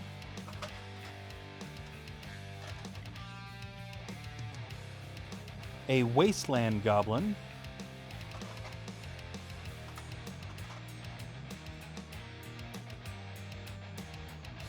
A chaos warrior. Now, if I can take a moment here to talk about another bit of lore that I added. Now, I added this before the new Wizards of Morcar came out. I wanted to figure out what the deal was between the difference between Zargon and Morcar. And I'll be honest, I think I prefer my explanation than what Avalon Hill decided to do with Wizards of Morcar, although I really like that they addressed it at all.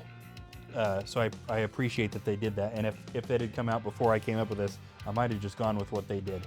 I decided that Morcar is a totally separate entity that was a big demon-like character that was alive thousands of years ago, and that character, Morcar, brought with it from its plane of existence chaos magic. So the chaos magic from the Milton Bradley Hero Quest still exists in this world. However, Morcar was defeated, for real defeated, like totally gone, not coming back defeated, also thousands of years ago. Chaos magic is pretty much gone. It's still here, but it's unstable. So Chaos Warlocks still have access to the chaos magic instead of the dread magic, but there's a chance that it doesn't work. But if it does work, it's way worse than the dread magic. So the Chaos Warriors also still exist. These were people who were enchanted by Morcar, and now Morcar's gone, and it's left these Chaos Warriors in a sort of strange undead state. So they don't have mind points, they can't be affected by sleeping spells, that sort of stuff. Changed their stats just a little bit, so they attack a little bit harder, but their defense is a little bit worse because they've been around for a long time. So their armor is kind of garbage. They're really just zombies in there, essentially. But I definitely wanted a way to keep them around and justify the chaos, both in magic and in name, and also justify Morcar. So I feel like Zargon is trying to not really resurrect Morcar, but be the next Morcar. But chaos magic isn't something that anybody can access other than the people who already had access to it. So in this room, Mountain Goblin, Wasteland Goblin, Chaos Warrior, and the boss of the quest, Ulag, the Orc Warlord himself. Fancy extra, I think this is a Mythic tier guy actually too, because the only way anybody else has this sculpt is from the Spirit Queen's Torment and the Prophecy of Telor, the ones that are kind of translucent. And he is standing back here. Darn it, we're not even looking at this room. Here we go. And that's what we've got. So we found the boss. Now Paya hasn't done anything other than move, so we need to figure out what she's going to do. Is she searching for traps? No, she is not. She's going to go in there. Now, her best bet... Is she going to die if we do this? I don't think so. She's got 6 body points. I think. Yep, 6 body points. Let's take a chance here and let her use one of her cooler things. So we're going to finish her movement. Stick her right square in front of that Chaos Warrior. And we are going to have her use her Eye of the Storm. This is the element of air, so both of these cards are going to be going away. Eye of the Storm allows her to make 1 unarmed attack against all adjacent and diagonal monsters. Now again, it specifies unarmed, so this is not with her staff. This sucks a little bit because it's only 1 dice, but she will actually get to hit every single monster in this room except for Ulag with this. Because the Mountain Goblin is diagonal, the Wasteland Goblin is diagonal, and the Chaos Warrior is adjacent. So there's a chance that she takes out both of these goblins. It is going to be the monster's turn next, though, so this may have been stupid. Okay, first off, let's do the Mountain Goblin. Paya looses a flurry of punches and kicks in all directions. She manages to hit the Mountain Goblin, but it defends. She manages to hit the Wasteland Goblin. It does not defend.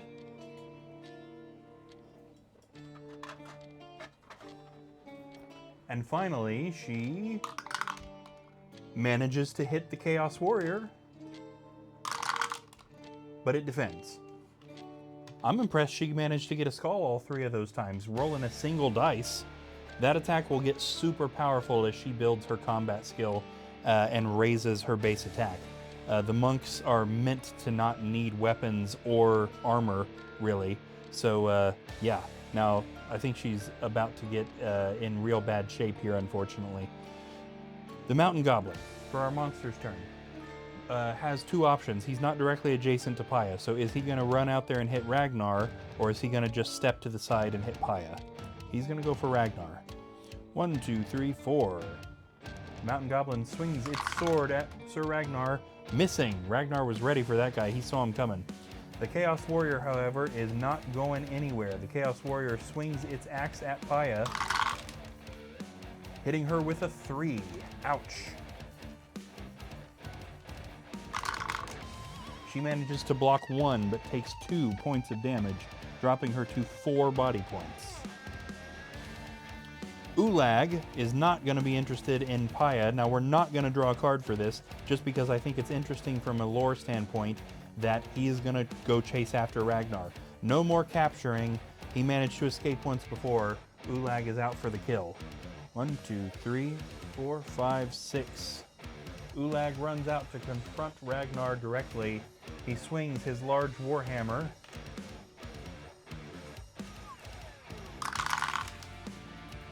Ooh, darn it. Hitting Ragnar with a critical hit of 4. Ouch. And Ragnar does not defend a single one. Oh my gosh. 1, 2, 3, 4. That drops Ragnar to 1 body point. That was close. This is his first quest. That would have been pretty ironic if he would have died immediately, and to Ulag of all things. This brings us back to the hero's turn, however. So, Ragnar's got some stuff to do. He does not have any healing anything, so he is potentially in dire straits. He does have 1 concentrated attack left, so let's go ahead and use that on Ulag. This is going to finish off his concentrated attack skill for this quest, allowing him 1 more time to attack with 5 dice. So Ragnar swings his broadsword with a concentrated attack at Ulag the Orc Warlord, hitting him with a 3. Ulag attempts to defend. Only defends 1, taking 2 body points of damage, which takes him out. Wow. Now, I might have called that anticlimactic, but the fact that Ulag managed to land 4 skulls of damage on Ragnar, I feel like makes that kind of worth it. That is Ragnar's redemption moment right there. From a story perspective, that's got to be a near PTSD moment overcome by Ragnar at the last moment. And even though there's still a goblin on him, which we probably should do something about, that's pretty neat. Now he could really help Paya out in that room, but being that he only has 1 body point, I think we need to move him and try and get him away from that goblin. Okay, Ragnar's gonna move 1, 2, 3, 4, 5, 6, 7, 8. Now that right at the moment that goblin can catch up with him. So let's get Hogard, who is standing out here in the hallway, see if we can get Hogard to take that goblin out, or at least get in the way. 1, 2, 3, 4, 5, 6, 7, 8. Okay, so Hogard didn't quite reach the goblin, but he's blocked the doorway, so Ragnar should survive, which is good. Is there anything Hogard can do? Okay, he could have passed a potion of healing. We'll remember that. Hogard's got a potion of healing, but it's not going to do him any good, but Ragnar could sure use that right now. Okay, Tiaga, she's still clear up in the other room. We need to get her down here to help. There's nothing else going on up there now.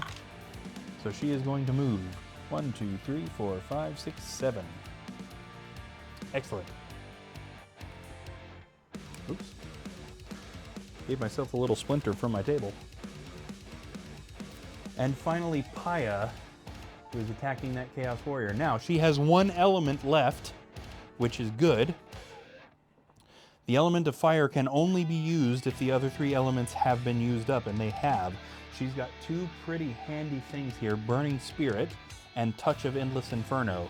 Now, she managed to use her Burning Spirit in the first quest of the book on Varag. It didn't kill him, but it brought him down to a level the other heroes could finish him off.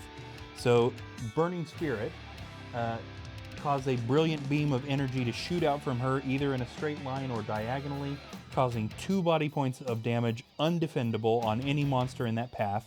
That would definitely help her right now, but let's take a look at the other one because I kind of forget what it does. The other one is Touch of an Endless Inferno. Sorry, I screwed up saying that all sorts of ways. Touch of Endless Inferno. As an action, inflict 1 body point of damage on any 1 adjacent enemy. The target then takes an additional 2 body points of damage at the end of its next turn. Ooh, yeah, I do like that. Because that guarantees this guy is going to die. But he could kill her before he does that. It's definitely a throw up which one of these is going to do her better. If she manages to survive an attack on the next turn, then he will be dead. Or she could use Burning Spirit, guarantee herself 2 body points right now, and then gamble on knocking out that last body point with her staff.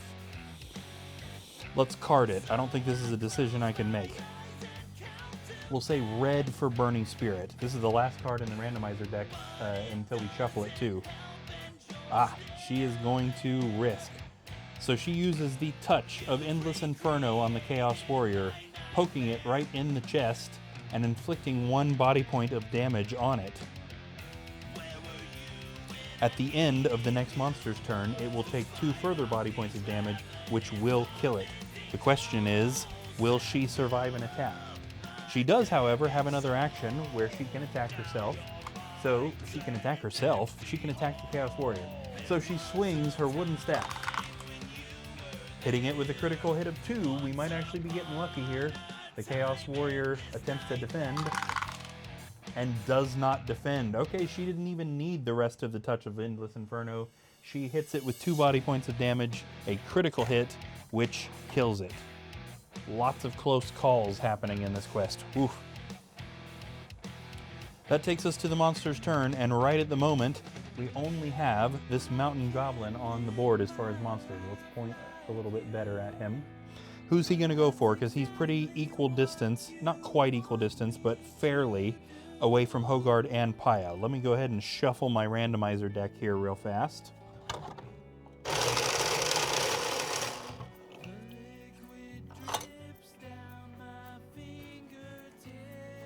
And we'll draw. He's going for Hogard. 1, 2. The goblin swings its sword at the dwarf, hitting him with a 1. The dwarf defends the attack. All right, back to Ragnar. Let's get him moving, because if we can get him next to Hogard, Hogard can theoretically pass him a potion. 1, 2, 3, 4. He didn't quite make it adjacent. That's all right, though, because we're just about done with the quest, so Ragnar doesn't necessarily need to heal that damage unless something unexpected happens. Speaking of Hogard, it is his turn. He swings his hand axe at the mountain orc, but misses, because Hogard just can't seem to hit all of a sudden. It was Paya at the beginning of the quest, but now it's Hogard. Is there anything he can do? No, not really. I mean, it's in his best interest to just kind of hang out standing right there. Okay, Tiaga, just barely in camera up here. She is going to continue moving. 1, 2, 3, 4, 5. There we go. She's a little bit closer. And then finally, we have Paya down here, who can search this room. Now, this room hasn't been searched for anything yet. So are we going traps, secret doors, or treasure? Traps first. No traps in this room. Might have been a good thing to search for before you walked in there. Just throwing that out there. With your other action, Paya, are we doing secret doors or treasure? Secret doors.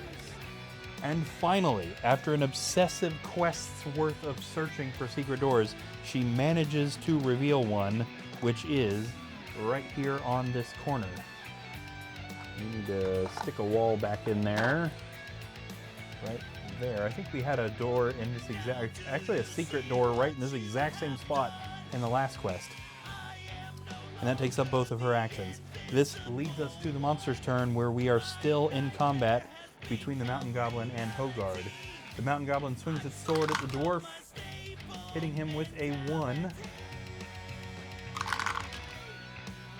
And Hogard does not defend, taking that damage, bringing him to 6 body points. He's plenty good, unless he keeps missing. All right, Ragnar. Can't really do anything other than move 1. But if we want to pass that potion, he is at least directly adjacent to somebody who has one. But Hogard won't be able to pass him that potion unless we get rid of that goblin. Okay, it is Hogard's turn. Hogard swings his hand axe, hitting the goblin with a critical hit of 2, which is also a skilled strike.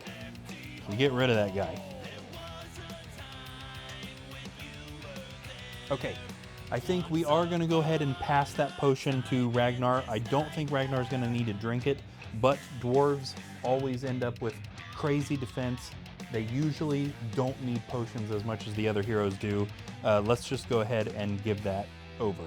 So this does not count as an action, but he's going to give his potion of healing to Ragnar. And then we can actually move him now too. 12, like he needed that. 1, 2, 3, 4, 5, 6. Yeah, 7, 8, 9, 10, 11, 12. So he can get to that door, so we might as well have him open it. Hogard opens the door, revealing the final room of this quest. In this room, there is nothing except for a treasure chest. Good old regular treasure chest here, hanging out in the corner. Not suspicious at all. Probably Ulag's personal stash, I guess. Tiaga, yep, she's on camera. Up here she is. She's heading down this way too. 1, 2, 3, 4, 5, 6, 7. And finally Paya, who might as well search this room for treasure. It's the only thing that is needed yet in this red room. And there's a special treasure. Let's see what she gets. Ah, no, I lied. Not a special treasure. That marker was for Ulag's stats. So we get a regular treasure draw here. Oh no, poison! You accidentally trigger a spring-loaded mechanism which crushes the glass vial and showers you in a stinging purple liquid. It's poison. Roll 1 combat dice. If it lands on a skull, you lose 1 body point. On any other result, you are unharmed. Good thing that wasn't Ragnar doing that. And she does indeed take a body point of damage, dropping her to 3 remaining body points. Oof. Alright, no monsters on the board, so we are back to Ragnar. Now there's no reason for him to go into that new room, so I think really, in a quote-unquote real-life situation, he would be moving back to the staircase to leave. 1, 2. Hogard, are we going to search this room for traps or go straight for that treasure chest? He is going to search the room for traps. That is good, because I just realized we didn't search another room for treasure. This actually contains the only trap in the quest, which is a pit trap right there next to the chest. Totally avoidable, but he might have stepped on it if he hadn't searched. With his other action, are we doing secret doors or moving up to the chest? He is going to search that room for secret doors, and there are none. Good, we actually didn't search this other small room for anything other than traps, so we need to get that done. That's a good job for Tiaga. Tiaga is right here. 1, 2, 3. Secret doors or treasure. Now this is another weird situation, right? Because where would a secret door go? There really can't be a secret door in this room. Now it would have been a valid search if they hadn't revealed this room yet. But let's go ahead and card it, because again, a player might try anyway. So secret doors or treasure. She is going to do secret doors. And there are none.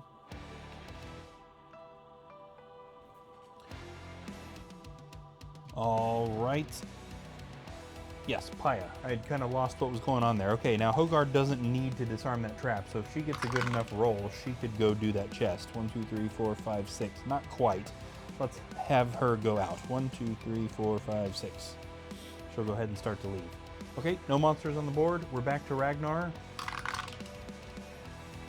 1, 2, this would be a good time to search for treasure, but we have no guarantee that it won't be a trap, which would kill him, so let's not do that. Hogard. 1, 2, 3, 4, can search this room for treasure.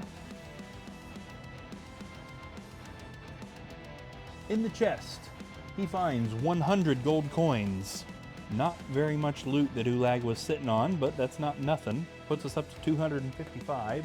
And now all we need to do is search for treasure in this room, and we are done. Let's have Tiaga do that. Tiaga searches this other small room for treasure, and she finds a potion of strength. That's actually the first potion of strength that these heroes have managed to find. When she drinks this on a future quest, this will allow her to roll 2 extra attack dice just for the next time that she attacks. Okay, and with that, the heroes have properly done the quest goal and acquired all of the potential treasure. All that we would have left to do is roll them up to the stairway, and nobody wants to watch that. So let's talk cleanup. There we go.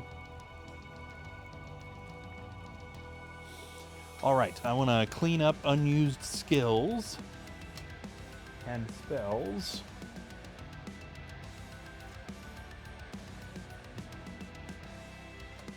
Grab all of the, well, the 2 potions that they have left to keep aside in an inventory. And let's get our skill sets done and our cleanup done. How do you guys think the heroes did this time? Again, this is a pretty short, straightforward quest. We're still pretty early in the book, so the quests are still pretty easy. They're definitely going to ramp up and get more difficult. But I will say, the dice caused the heroes to kind of get the crap kicked out of them in certain spots of this. We have a lot of low health here, despite the fact that I significantly increased the number of body points they take into quests, and several other homebrew rules that should theoretically make this easier, and they still got pretty beat up doing this. Okay, Sir Ragnar, the new knight class, this first quest. Oh yes, we need to mark on his accomplishments that he killed Ulag, which is fitting. go ahead and erase his damage. He was down to 1 body point. See, he came really close to being killed, and that would have been, again, really interesting from a story perspective if Ulag had been the one to take him out. I think the heroes still would have managed to kill Ulag, but again, really, really interesting, and what a character development for Ragnar to almost die at the hands of his captor and then manage to overcome it at the last minute. That would have been a pretty neat movement or moment if this were a movie or a TV show. That is quest 3. Okay, let's see what Ragnar gets for his skill sets. His first point is going to go towards combat level 1, which is nothing for a knight, but again, combat allows you to increase your base attack and your base defense, which is the number of dice you throw if you have no weapons or armor, and also will eventually give most classes access to a tier 2 armory with fancier stuff, and also several classes get like a special thing, like I believe for the knights. Is this when he maxes this? Yeah, so if he maxes the combat skill, he will get access to each of his knight skills twice per quest. So each class gets like a special thing like that as well. His second point is going to go towards magic skill level 1. So again, eventually the knight class can get some spells. They're never going to be as good as a wizard. Magic skill 1 is nothing, but if he wants to build towards having some spells, he's on his way. Okay, Hogard, the dwarf. I don't know if we'd call him the MVP. He certainly left the quest with the most amount of body points. He still had 7 body points there. So he got beat up the least, but I don't know that he did a ton of damage, all things considered, either. He just did a whole lot of missing, mostly, is what he did. Let's see what his skill sets are going to be. His first point is going to be machinery level 1, which I think is nothing, right? Yes, but it would benefit him greatly to get level 2. Machinery, again, has all to do with the ability to disarm traps. So the dwarves, being that disarming traps is kind of their thing, get a lot of really neat stuff in the machinery skill set. His second point, look at that. It's almost the same thing, machinery level 2, and that is the dwarf disarm. So disarm a trap by rolling a skull or white shield. So now he's going to be able to disarm traps like regular HeroQuest dwarves can naturally. So that's neat. That's going to make him really valuable to any future quest. Okay, Tiaga the Warlock. I'd say she did pretty well this quest, other than really struggling with that Wasteland Orc. She lost her demon form and never got it back, but still contributed all right. Let's be honest, she could have done more, but this was a pretty short quest, so she did okay. She was also pretty beat up. Not necessarily near death, but pretty beat up. Oh, right, she's got that wooden staff that we need to take care of. Let's take a real quick look and make sure that would it benefit her to pass that off to a different hero, or should we just sell it? I don't think anybody else needs a staff. Yeah, no, it's going to be mostly to our benefit to sell that. Now I know because we had a different hero sell one of these at the beginning of this quest that this is going to get them 75 coins. So that's going to put us up to 260, that's going to be 330. And also, they get some rewards in coins for finishing this quest too. So as I mentioned, Mentor awards the heroes, at least in this first book, with 50 coins per surviving hero. So that's going to get them an additional 200 coins, puts us up to 530. And also, they were really, they were acting as mercenaries in this quest for the Emperor, who wanted Ulag dead and was offering a reward of 250 coins for killing him. So this is going to put us up to 780 coins. Hopefully in the next quest we'll be able to start getting more people some long-range weapons so that they can contribute more in that way. Okay, we can erase the wooden staff off of her chart here. Okay, her skill sets. Her first point is going to be Magic Memorization level 1. Let's see if that's anything for a Warlock. Not quite. And her second point is going to be Magic Skill 1. Also nothing for a Warlock yet, but she's on her way to some good stuff. And finally, Paya. Paya did a whole lot of missing in this quest as well, but she did significantly contribute to the boss room itself. She didn't land any damage on Ulag because he was more concentrated on Ragnar, but she single-handedly got rid... No. I lied. She didn't get rid of that mountain orc, did she? But she got rid of the Wasteland Goblin and killed a Chaos Warrior completely on her own, which is not nothing. That is for sure. So she absolutely contributed. She managed to use all of her monk skills as well. That's both times she's been on a quest so far that she's actually used all of the monk skills. So definitely going to become one of our more powerful heroes the more she gets powered up. For her skill sets, her first point is going to go towards Machinery 1, which I believe is nothing, right? She doesn't get anything in that till level 3. And her second point is going to be Magic Skill 1, which I'm quite sure is also going to be nothing for a monk. Right, she doesn't get anything in Magic Skill till level 6, where she'll start getting access to some magic. Okay, now as I mentioned once before, the skill sets kind of serve dual purpose. In addition to kind of powering the heroes up and allowing players to customize the heroes a little bit in ways that they see fit, this also will eventually start making the monsters in the quest harder. So when we pick the 4 heroes, we add up their total number of skill set points, and that goes up to a chart that we have over here, and depending on what that number is, it might make the monsters in the quest harder.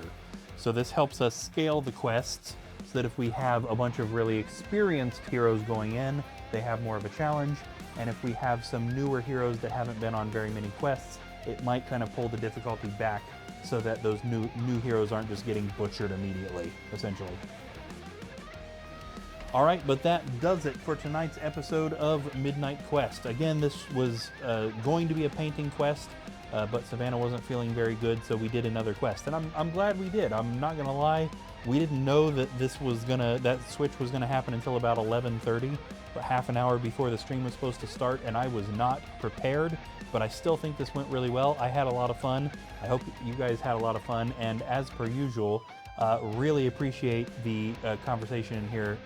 Bohemians, thank you so much for hanging out with me and all the comments. I love having the chats and learning more about you, and I hope that you read those links to the rule book and the changes and find some of that stuff interesting. Again, welcome to all questions, suggestions, anything like that to make this the most cool and fun experience both for me to play and for anybody to be watching. So I can't tell you how much I appreciate you coming in here and hanging out. Thank you so much. So hopefully we will be back tomorrow. Now normally Thursday night is going to be the night off, the only night of the week where we're not doing anything, but because Savannah missed tonight, I think her plan is to stream tomorrow night as long as she's feeling better. So hopefully we will have a painting stream tomorrow at midnight like always, but if nothing else, I will be back here on Friday night at midnight to play the next quest in line. What's going on in that next quest? What are we doing after Ulag? I think it might be the gold, the quest where we got to get the gold back for old Prince Magnus, which honestly I got rid of him and called it the Emperor's Gold, I think, just to avoid introducing an extra kind of useless character, honestly. So looking forward to getting back into that, looking forward to seeing what heroes is going to be on there. Oh, yes, no, thank you. Seriously, I seriously appreciate it. Really enjoy the chats. And I definitely need to pay attention on Friday afternoon, or more likely Saturday night is when I'll be available. I'll probably be at work Friday afternoon. But when HeroQuest Fans is streaming, I definitely want to drop in on that and hang out for a while. So we will catch you guys maybe tomorrow for a painting stream, and if not that, Friday night we'll be back for a new quest stream. Hope to see all of you there. Don't forget that these episodes will be available on the Midnight Quest YouTube channel too if you want to watch past episodes. And you can throw comments in on that too. We're still plenty small channel, which means we can respond to every single comment that we get on those videos. So looking forward to seeing some reactions, looking forward to playing again. We will catch you guys then. Thank you one more time for watching, and we'll catch you next time on Midnight Quest.